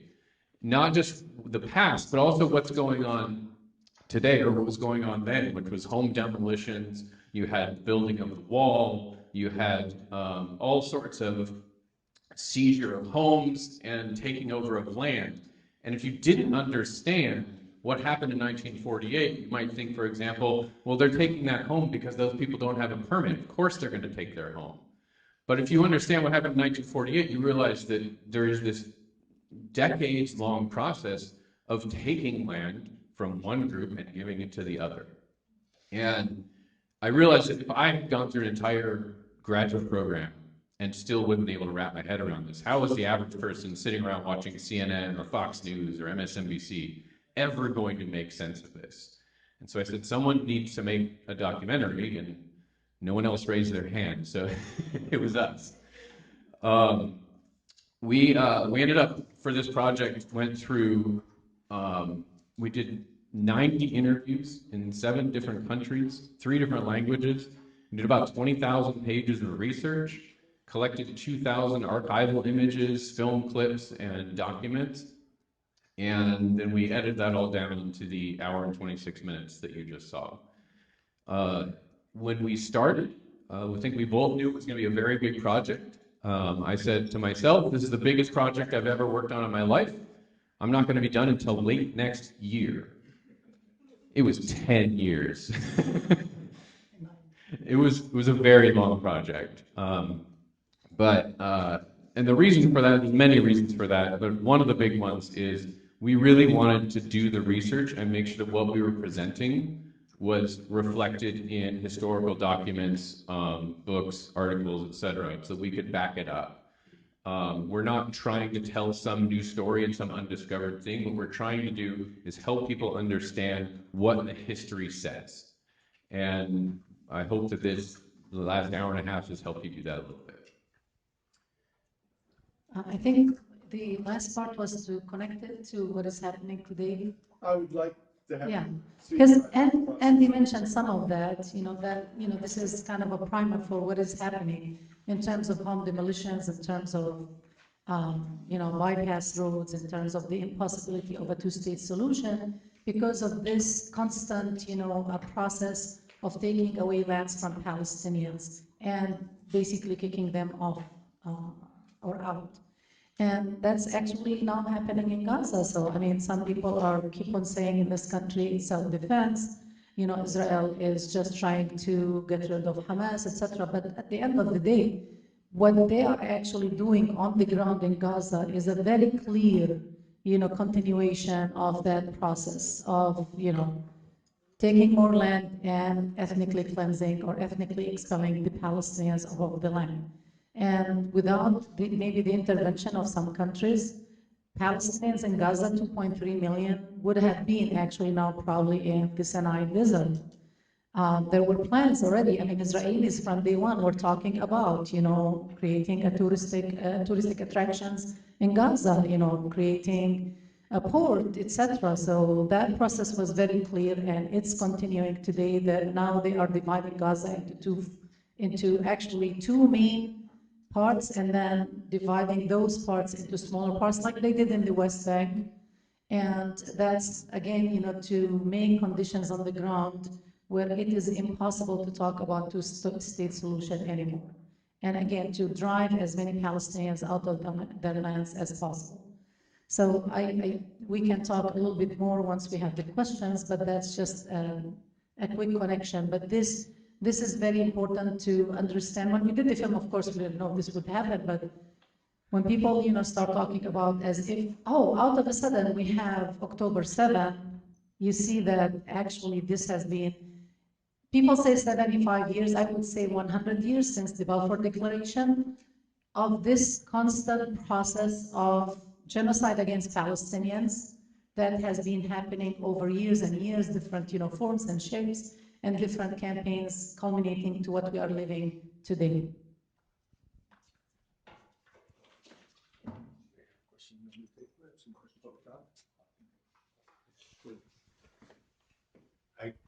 I have a few questions. Was that? I'll start with you. Okay, stay. And there's more questions coming. I don't know if we'll have time for all of them, but actually, if it's all right, I'll ask the first question. That's one privilege of organizing the stuff, is you get to ask the first question. As somebody who also has made some film projects, one of the interesting complexities is to, when you have historians speaking about history, from this sort of broad research, and then when you have witnesses speaking about personal experiences, there are two very different ways of looking at the world. There is very emotional, personal engagement with trauma, and then the other is much more kind of analytical, reflective way. How do you, I mean, I think you did a tremendous job with the film, balancing a very broad range of history, and you were remarkably ambitious, and I congratulate you on that. But there's this weird complexity of those very personal narratives and then the more sort of stable, quote unquote, stable historical narrative. How do you balance those two when you're making a film like that? Do you want to start? Sure. I'll take it. Yeah, I mean, I think we have two different ways of looking at it. We always have two slightly different ways of looking at it. I think one thing that we're really trying to do, and I talk about this all the time, is we're trying to make a documentary that is not just for academics, not just for activists, but is for the broader American public, because that's who really needs to understand this for anything to change. And so when I thought about like, what are we going to put in, what are we going to take out? Because we had so much more content than what you saw. I mean, the first cut of this was 2.5 hours long, and I thought it was like, whoa, we got this down so good. So trying to figure out what you're going to include and what you're not going to include, I always thought about like my neighbor, just average kind of white dude who lived across the street, who has no real connection to anything over there, but is generally interested in the world. And what does he need to know in order to feel like he has been properly informed on this? And so I think having a combination of personal stories and like the hard history. You have all the historians explaining the the numbers of the troops and the numbers of people killed, etc. I think it's really important to convince that type of person. If you just come out with facts and figures, then you don't feel any personal connection to it. But if you have someone there who is telling you, I was personally kicked out of my home, I had people come to my house with guns and say, get out. That hits you because everyone here can picture what that's like, being at their own home. And what would that be like if someone came to your house and said, get out? And the same way, like we could say people showed up and they fired, guns and then they launched mortars. But if you have someone saying, I showed up at their houses, I fired rounds of ammunition at their direction, I fired mortars, and then we charged in. It's hard to say this didn't happen. That person clearly did it and doesn't have any concern about telling you about it. So we can't get into this argument of, oh, this isn't really true. So I think that's really like what I was thinking about when we were trying to balance the stories and the history. You want to add something to that? Yeah, I totally agree with your approach. I guess for me, I was trained as a typical social scientist. So for me, of course, evidence is usually the archives, the written word, right? But I had a journey of transformation into a decolonial scholar, and this is when I started appreciating the oral history tradition, the indigenous oral history tradition, and its importance actually in providing evidence, oral history as evidence. So they're not just stories, they are actually collective evidence of certain phenomena. In this case, of course, we're talking about collective trauma, we're talking about ethnic expulsion or genocide. And that transformative journey made me really want to center the voices of course, the Palestinian victims more than anyone else. But at the same time, I still wanted to, as Andy said, to provide more than just that and to provide as much archival information as we can get. The problem is, of course, that the archives are controlled by Israel. To a great extent, people don't know the extent which Israel is controlling the archive. And if you allow me, I could just take 5 minutes to talk about this very important issue. So Israel, after its establishment, they had the Israeli Information Act or law, and according to it, they put an embargo on information related to anything around 1948 and the creation of the state. They set it at 50 years.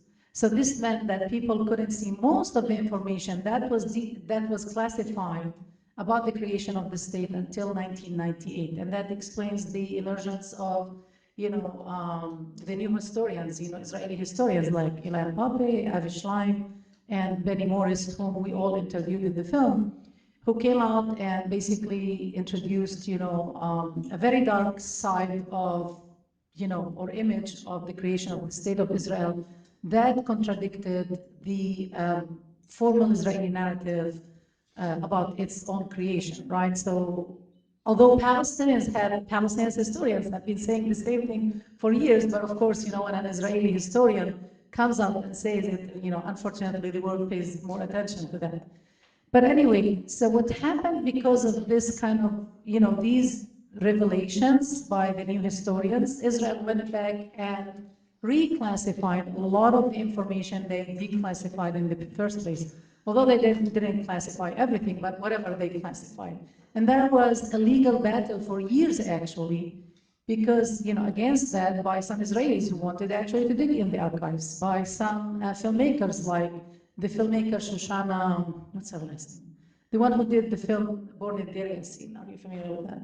So she went to court and she tried to get more information, especially about Deir Yassin, and couldn't. Eventually, those scholars and those filmmakers and archivists, they lost actually the legal battle, and the Israeli government was able to extend the embargo until the year 2018, extending it for 70 years. And guess what? In 2018, everyone was waiting, but at that time, the Israeli government went back and extended it for another 20 years, so 290 years, which means we would never actually see the majority of archives until the year 2038. And so what you see in the film, if you think you've seen a lot, actually it's just the tip of the iceberg. We really don't know much about that history. So we tried as much as we can to make this combination between whatever we could get from the archives, from the historians, and from the people who lived through those experiences, the oral histories themselves. I'll read a couple of questions. Actually, let me read them just one at a time. And I'm kind of just randomly, whichever's on the top. Where would you like to continue with this work or project? What do you want to do with it? What do you want? Yeah, I'll let Eddie talk about what we're doing. So first and foremost, we want people to see it. And we actually, in October, decided we reached out to the distributors for the documentary, and we asked for permission to post it on YouTube. And so now it is available for everyone in the world to see without charge for the first time. So we're very excited about that. Please like, share, subscribe. And we're also adding content to our YouTube channel. So we have a number of the interviews that you saw in the documentary. We have the full version of the interview that you can watch if you want to check out the full interview with Hava Keller, for example. You can watch that on YouTube. We've also dreamed for a long time of having a website where people could go and see a map and then dive into the map and find stories based on where people live and then really dig into their stories. And so we've never been able to pull that off, but a young woman reached out to us a couple years ago, and she has been interviewing Palestinians in refugee camps. And Shuli. Yes. Noura Shuli. And she's been interviewing Palestinians in refugee camps and literally just finished a Kickstarter campaign to build a website exactly like what I described. We're very excited that she's going to do that, and we're going to do our best to get not just her interviews in there, but also get our interviews in there. So we have a nice big archive where people can go and use it for research for years to come. Did I miss anything? Just that we are trying to have as many interviews, raw interviews, available to people as possible. That's something we're working on, but it's costly to hire an editor who would put the transcriptions over the interviews, especially the translated ones. And we don't have a budget. This is one of our challenges. It has been a challenge, is of course funding. Well, that's been my challenge too with the interviews I've conducted. I interviewed some of the same folks and many more. But the next question that pops up at the top here is, what was the pushback, if any, when you were creating the film? And maybe we'll extend that into now. Is there pushback? Yes, that's the short answer. Honestly, when we screen to just an average American audience, which is our intended audience, especially those who are not necessarily informed, or maybe they know a little bit, or maybe misinformed, we don't have pushback. Actually, people always welcome the film and they actually perceive it very well. And we get a lot of thank yous and a lot of appreciation. The pushback came mainly from the Israeli lobby in the United States, APAC, which stands for the American-Israeli Public Affairs Committee. Political Action Committee, yes. And there are different arms in the United States. And they have many arms, and it's very unfortunate because they're trying to stop the screening through people who had never seen the film. So even before the film was known, or people didn't even know what the film had, they started trying to block us. And we had, several examples, but I think the three main ones that now it's much better in general, except after Gaza, but it has been a little bit less in the past few years. But the three main ones is when we released the first 2 years when we released.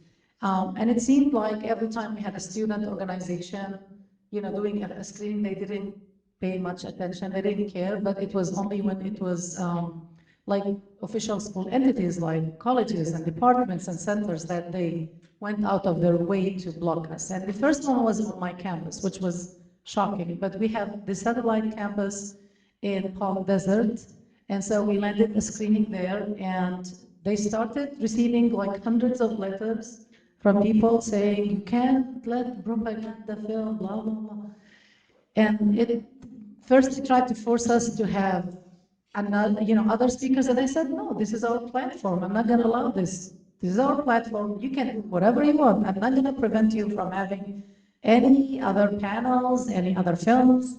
People can screen whatever they want. I'm not going to try to stop them, but don't stop me. Like, don't infringe on my constitutional rights or, end his constitutional rights. And eventually they allowed us to screen, and it was eventually a blessing because we went into the auditorium. It was bigger than this one, actually. And it was packed with some angry people, actually, to the extent just 5 minutes before the screening, there was a guy, the APAC guy in Palm Desert, who introduced himself later to me and Andy, was trying to prevent the screening and trying to threaten the dean of the Palm Desert campus to cancel. And she said, have you seen the film? He said, no, and I was there. And she said, okay, let's all watch the film and then decide. So when we finished, a lot of people came and said, thank you, this was a great film. They told us it was propaganda, we were upset, but actually it's not, it's well done, etc. The second one was at UCI, and that's because 3 colleges... And that guy, the guy who tried to stop us came to us and shook our hand. And said it was a good film, the same guy. He said, well, it is a good film, but I have reservations. But okay, we'll watch it first next time. But anyway, so at UCI, because 3 colleges invited us and they had a reception, it was a very formal, like kind of big event. They received hundreds of emails and letters, and people also threatened to protest outside the train, so they didn't show up. Thanks goodness. Again, full house, well received. And the third big one, and that was the most stressful one, is the one at the city of West Hollywood. So we landed a screening as part of the Human Rights Speaker Series at the city of West Hollywood. And we were very excited about it. And they sold out, and this was supposed to be December of 2018, right? Yeah. And we were shocked that they canceled the screening. Somebody actually leaked an email to us from a rabbi in West Hollywood who hasn't seen the film, doesn't know us, who said many horrible things about us, especially me. Of course, they didn't attack... Mostly about you, yeah. They didn't attack the white guy. Yes, they didn't attack Andy. It was mainly me, the brown woman. So, so they canceled this thing when we pushed back, and even my university, even my, my provost and my deans, they protested. Like, it was so outrageous. Like, why would you do that? They said, oh no, we are gonna screen it, but we need to promote it more. And I was like, you sold out. Like, why do you want to promote it if you sold out, right? You don't have place for people. Anyway, they kept on rescheduling, canceling 3 times. And every time we pushed back, they said, oh, okay, we had this excuse and that excuse. And one of them was actually a sexual scandal of the former mayor. I'm like, okay. Eventually, they gave us the date of April 16, 2019. So great, but I was in South Africa. I came back and then I read in the WeWhoVille that has been publishing terrible stories about me, but then they changed. But I read that they were having a council meeting on April 2nd. In a last attempt to cancel the screening, they were trying to change the law and take away the scheduling from the hands of the city staff into the hands of the city elected officials, the city council members. Because there was no way, somebody figured out that once a film was accepted into their human rights film screening series, the city of West Hollywood's law did not allow it to be canceled. So they literally attempted to change the law of the city of West Hollywood in order to stop our film. Yes, and so there was a whole council meeting to change the law. So I went after a lot of reluctancy, because I knew it would be 3 votes against us 2 votes for the screening. And but anyway, eventually I went and I had some, friends and some supporters. Jewish Voice for Peace in LA, they mobilized some of their members and they went and talked. And I sat through 46 people saying terrible things about me who don't know me, who hadn't seen the film. Most of them hadn't seen the film. They were just reading from a script that was delivered by, one of the arms of APAC. And then I was like, okay, that's it. I did my best. Like, I can't fight it anymore. But we were shocked that the vote flipped. 3 for the screening, 2 against for changing the law, to allow to either prevent the screening or not. And it came from one of the members who is actually Jewish herself, who wrote, at the beginning they quoted her saying same things about us, but then she decided to watch the film the night before. And she said, well, I watched the film, last night. Was it a hard film to watch? It was. Did it have a point of view? It had. Was it anti-Semitic? Absolutely not. Was it hateful? Absolutely not. I can't, I just pledged allegiance to the Constitution, and I can't break that, what else? Should I go upstairs and start burning books in the library? And that allowed the film to screen. We screened on April 16 to a full house and a long line of people trying to get in. And a lot of protesters. Thank you. So, yeah, free publicity. So, as part of the teaching, we have a panel on censorship, March 20th. You can talk about, I forgot to say that. So next question is, thank you for being here with us. How did you select interview participants who were Israeli veterans or Palestinian refugees? And you already addressed it a little bit, but how did you navigate the way they relived traumatic experience during the interviews? Mm-hmm. Excellent question. So I'll be quick about Palestinian refugees and you can talk about the Israeli refugees. So I did only Palestinian refugees interviews, and for both Andy and I, we noticed that most Palestinian refugees wanted to talk about what happened to them. Although it was very traumatic and very heart-wrenching, but they felt like the world didn't know about this, and that was very important for them to be heard, to be recognized, to be visible, because of all the invisibilization of Palestinians in general, especially the refugees. With the Israelis, it was more complicated, and we decided from day one that, and so for me, the approach was like snowball sampling, basically. People who knew, and I kept on just having more recommendations for this person, and I filmed in all of the Palestinian refugees in the city of Lebanon, Beirut. Wherever there was, for a whole month, 6 days a week, I filmed, from morning until we died, literally, me and my crew. So that was the process, whatever we could find an interviewee, we just went and tried to interview that person. But from day one, we decided that Andy would do the interviews because I couldn't have any access to Israeli interviews, I forgot to say that, because of physical lack of access, because I'm Palestinian from the West Bank city of Hebron, which means I have a specifically designated Palestinian ID that the Israelis use to prevent me from crossing an imaginary line to the rest of historical Palestine, the 1948 areas as they call it. So that's the physical aspect of lack of access, but also Israelis wouldn't sit down with a Palestinian woman, with a Palestinian name. And I speak Hebrew, but they would immediately tell my Hebrew is broken, and also I'm visibly Muslim. So although I'm white passing, they would immediately recognize I'm Palestinian. So we sent the white guy from San Diego. So before I went over, I called up or emailed 2 Israelis, and I said I hired them as producers. They didn't know each other, they didn't work together, they were in different cities. But I gave the same request to both of them, which was find me people who remember 1948 and are willing to speak about it on camera. And then I went about, planning my trip and buying my ticket and everything. And both of them independently reached out to me about the same time, and they both said almost the same thing. They said, I don't think this is going to happen. I said, why? He said, because every person we talk to says something we don't talk about. And I said, okay, well, I've already bought my plane ticket, so I'm going.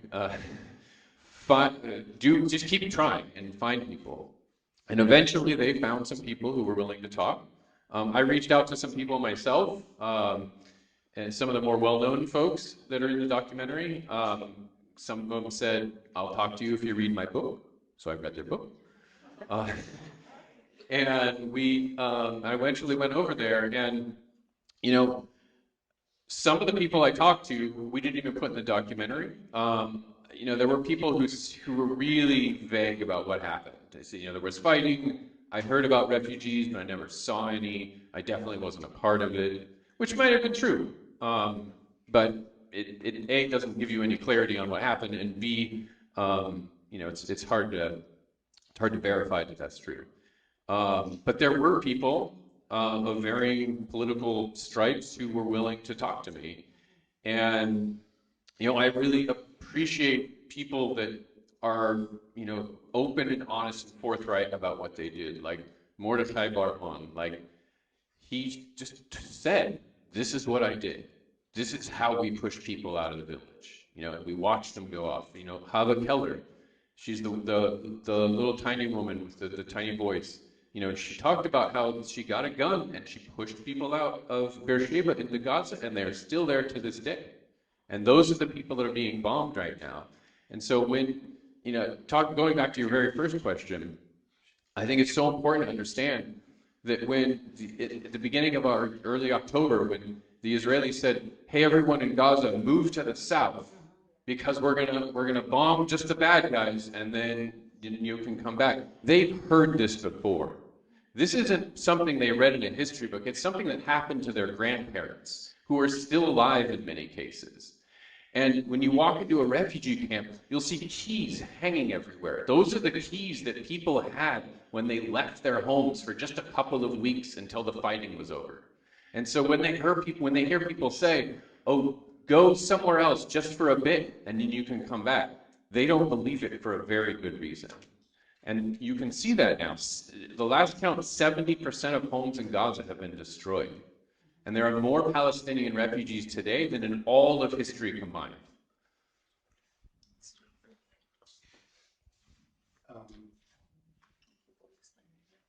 Thank you for the first part of my question. Can you discuss your decisions in sound editing to embed artillery or gunshot noises? It makes it feel like the viewer is there. That's in. Oh, yeah. So, sound effects. I didn't make sound effects. Yeah, that was important to me. I have spent a lot of time watching Ken Burns documentaries, quite frankly, and that was very directly stolen from how he does his work. And I think it's important to feel like, you know, if someone says, you know, we fired on people, it's one thing to say it, but if you're also hearing it, you're really kind of feeling what it's like to be there. And I think it's so important to get that emotion. If you don't have the emotional connection, if you don't feel like you're there or feel a connection to the person that's talking, then you're not gonna remember what they said. You know, the facts and the figures, you probably haven't memorized them right now, but you know the feelings, and those will not leave you. And so I think, and the other thing, just to nerd out on this a second, those weren't just random machine gun noises. Those were the specific machine guns that were used by the Israeli army, so they're, and by Palestinian fighters. So there's Brent guns, those are Sten guns. Like, I wanted to make sure that they were legit. He did a lot of research to get them right.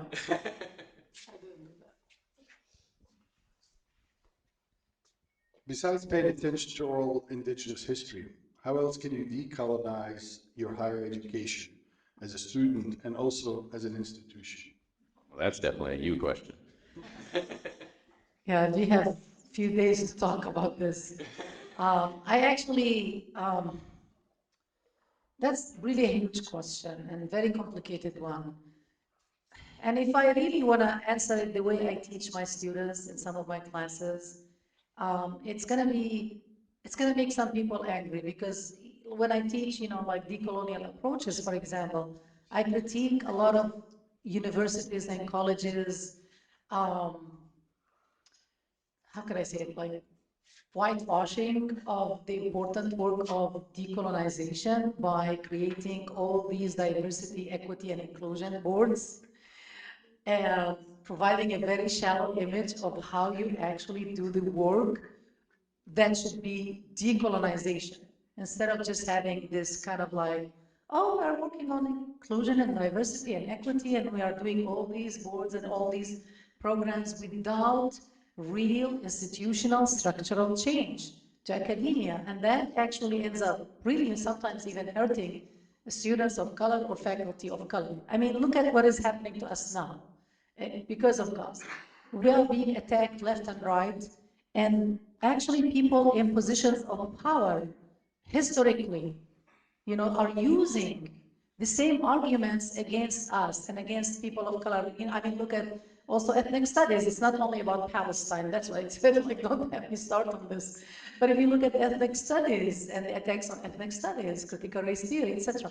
And so some of these programs literally were hijacked by people in positions of power actually to work against, the programs that were supposed to create real meaningful equity in institutions of higher education and in academia in general. And so we read some of the more radical materials on decolonization and how that might look like. And a lot of, like, what is frustrating is that a lot of these initiatives are not kind of controlled or enabled through the labor of people who are under the receiving end of inequity. And so people put programs without understanding. So like one way of that, I'm sorry, I'm really giving like larger arguments than just being more specific about certain things about Palestine or related, topics. But, one thing is to actually enable people in positions of an equity to change, to tell the university and the institution how that look like. What kind of programs are they looking for? But a lot of times, actually, institutions of higher education, administration, they run away from those more radical, solutions. They don't want to see that. They only want to do the lip service, again, of diversity inclusion. They have those token minorities, like myself. My university puts my image on posters and in videos, which is okay, cool. But what else beyond that? Although I have to say that my university is much, much better than other universities. So I have to say that. They are not as repressive as what happens to some of my colleagues in other institutions. But that was like more of philosophical, answer to really reconsider how we look at the different manifestations of decolonization. It's a long road. I mean, it starts with acknowledging universities of their dark past, and start, doing active steps of you are, for example, on indigenous lands. What do you do about it? How is fairness to indigenous populations? And let's talk about this institution in San Diego. How does it look like? Have you ever asked the tribes? How would that look like? What kind of atonement, what kind of, justice steps would you take to reverse the impact of history? I mean, look at also things like reparation in this country and how they are treated. Years and years of some of the most brutal forms of injustice, slavery. And I could go on and on, so I will stop here. Well, I might have to go on and on because there's a question that follows up with this. And, sorry. All right, do you ask? I'll ask you. Says, as someone who studied conflict resolution, political science, how do you accomplish peace or any form of social justice with an extremist, far-right government and fail UN resolution? What choices is there than to fight for liberation? Is there any other option, diplomatic process that should be called for besides the right of return, etc.? Do you want to try this? It's an easy one. Okay. I'm going to give you another, more radical answer. So, for years and years as a Palestinian, I grew up never liking the word peace. But I never knew why. Like I had later to confront myself and say, why do I hate the word peace? Because I came to the realization that the word peace had been weaponized for generations to attack Palestinians and to take more lands and to continue with the genocide against them, to build more colonies, or as you call them, settlements, to build bypass roads, which are basically for Jewish use only, and all of these things. And then you weaponize the word peace and say, well, we're trying to have peace, Palestinians or not. And so it's very crucial when you hear people in demonstrations saying no justice, no peace. That's exactly what we should be demanding. I think if we demand justice and have justice, peace falls into place eventually and naturally. You don't have to work for it. Just work for justice and then peace comes naturally. Now the solution, right? Well, our government, our country holds the key to a solution. We are the ones blocking a solution. And if I want to get deeper, because I just don't want to throw out like big words and that's it, we have different reasons for why the US government has never been interested in peace, honestly. We have no interest in this country, not Clinton, you can go as far as you want.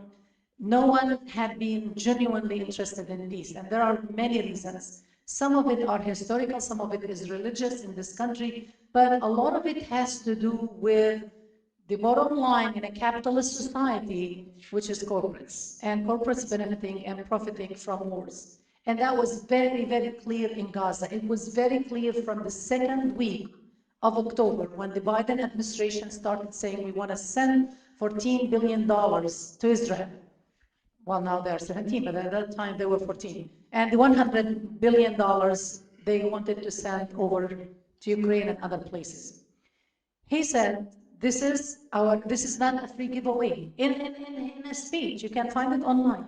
This is not a free giveaway. It will help us replenish and renew our arsenal of weapons, stockpile of weapons. Basically, that's what he said. So the Israelis even should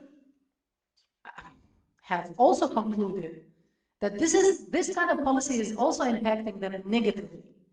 You know, because now we are serving the interests of all, you know, war profiteering. And that's not only when we talk about the military industrial complex, we're not only talking about weapon manufacturers, but there are many industries that benefit from war.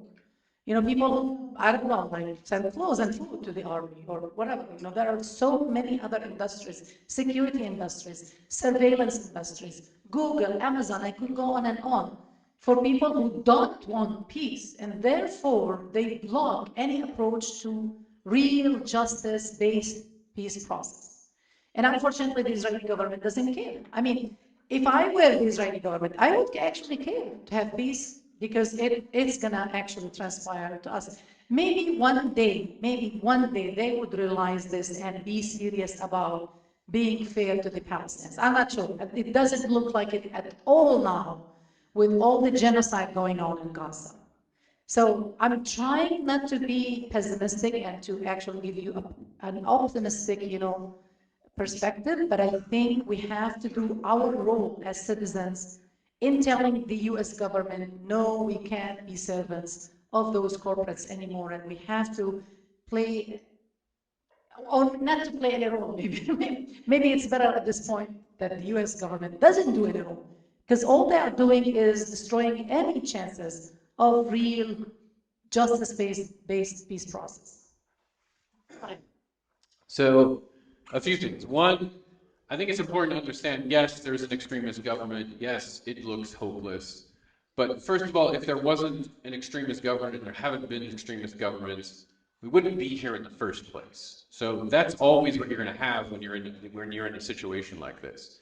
And second, you know, when you read about conflicts throughout history, horrible injustice, oppression throughout history, at this point in the timeline, everyone always says, I felt like there was no hope, it's never going to happen. And we're always going to be oppressed. And you just keep pushing. All of them just kept pushing, and that's how it ended. So you can't just say there's nothing we can do, because Ahlam is right. We all of us in this room are in the best possible place to make a difference. All the other countries in the world are saying this needs to end now. You know, the Security Council just took a vote, and every country except for England, which voted abstain, every country said ceasefire now, and there was only one vote, and it was our own country against the ceasefire. There was one little nation. No, that was the ICJ. So yeah, then there's also the International Court of Justice is doing a trial right now to look at the occupation of Palestine. Same thing. Every country except two were supporting the end of the occupation, and it was the United States and Fiji, which I'm guessing gets a little bit of money from us, that are supporting the Israeli side. And as far as like what does it look like? What does the end look like? I don't think any serious person is really thinking that the two-state solution is actually viable. You have in the West Bank over 500,000 Israeli settlers. And are you really going to tell those people that you're going to live under a Palestinian government and you have to do what they say? I just don't see how that's going to happen, and you can't push them off of the land. That's how we got here in the first place.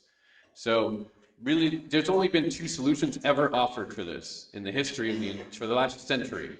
One is a two-state solution, which we've already tried. We just saw a documentary about that. And the other is a one-state solution. And you keep hearing people say, oh, from the river to the sea means we have to throw up all the Jewish people. No, it means everyone gets equality. Everyone gets protection, equal protection. Everyone gets a vote. That's what it looks like if you have justice. Now, I'm not saying I would be opposed to a two-state solution, but what I do support is everyone has equality and equal protection under the law. That's the only way you get peace, and I do think we also need a Truth and Reconciliation Commission to just do what South Africa did, copy that model, and we'll get towards peace.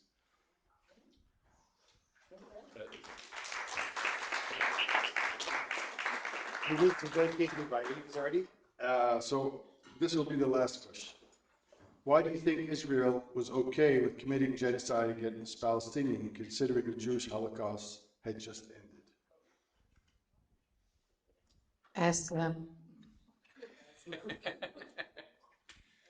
I'll answer. Just ask him, I'll answer. I'm a Jew. I'll answer. He didn't say Jews, though. Israel. I'm from He said Israel. Israelis. Where's Israeli Jews? Mm-hmm. No, I don't want him to answer. Okay. I want you to.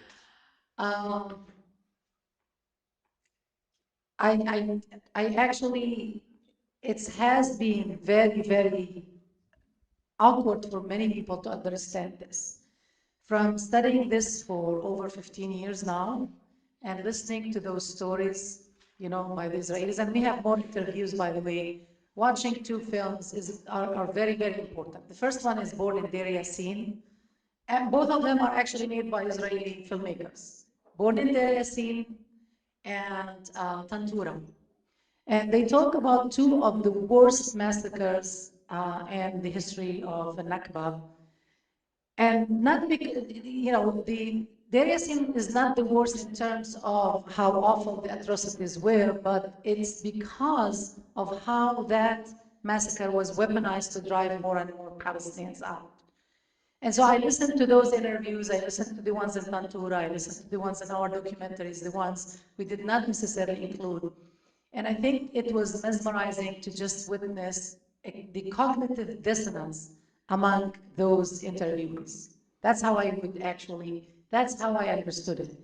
That they found a way, those interviewees found a way of acknowledging what they did to the Palestinians, like Mordechai Ben Aur, when he said, shut up, Palestinian point blank, didn't feel any remorse. Because in his mind, it's okay. I have a dream, I have to protect myself, and it doesn't matter how. And I think many of them, that's the majority of Israeli society, think this way. Because I went through the Holocaust, because this happened to me, which we acknowledged in the film, we didn't shy away from it. That's absolutely a necessity. then I have the right to do whatever I want. And now they are using Hamas to continue that logic. But at the end of the day, if you really dissect that logic, it's a logic of disposition, it's a logic of just an extension of colonial logic, really. That's what we are dealing with, which is justify the colonization of another nation, a typical European colonization of indigenous land. I have the right to do this, and I will do it, and here are my reasons, regardless of how the world might see this.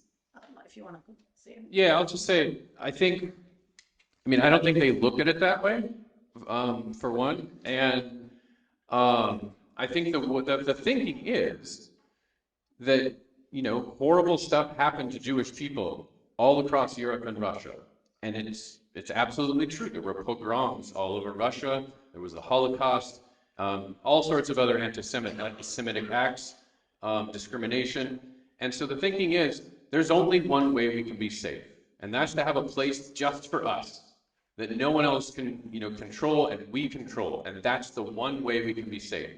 And the problem with that is, the place they chose already had people in it.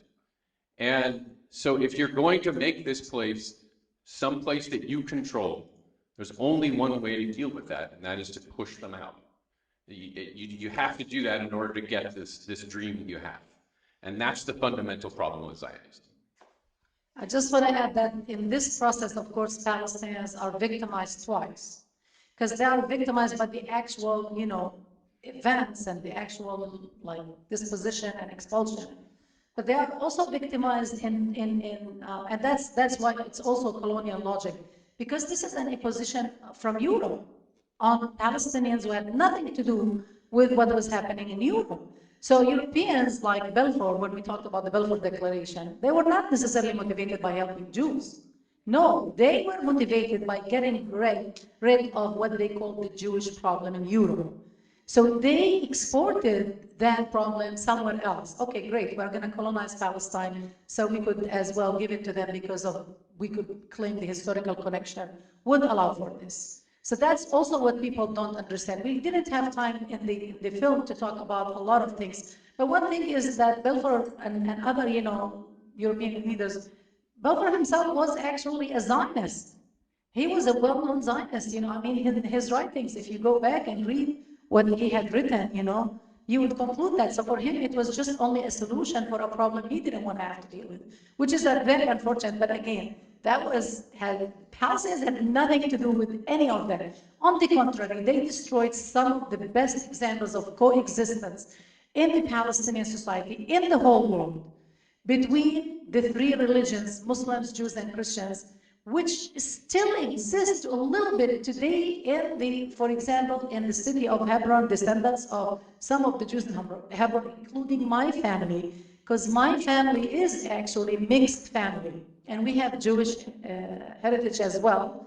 And in the city of Nablus in the West Bank, where we have the Sumerian Jews who still live as Palestinian citizens, and they have one representation, one parliamentarian in the Palestinian parliament. So I have some actually personal stories how this impacted my family horribly. This division actually when we had, part of the family, Jewish members who were forced out of Hebron and were forced to go and live in Tel Aviv and other places and be detached from their extended family, Al-Muhtaseb family. It's a well-known story, actually. And he once read about it and called me and told me about it. Well, I want to thank you both very much for the film.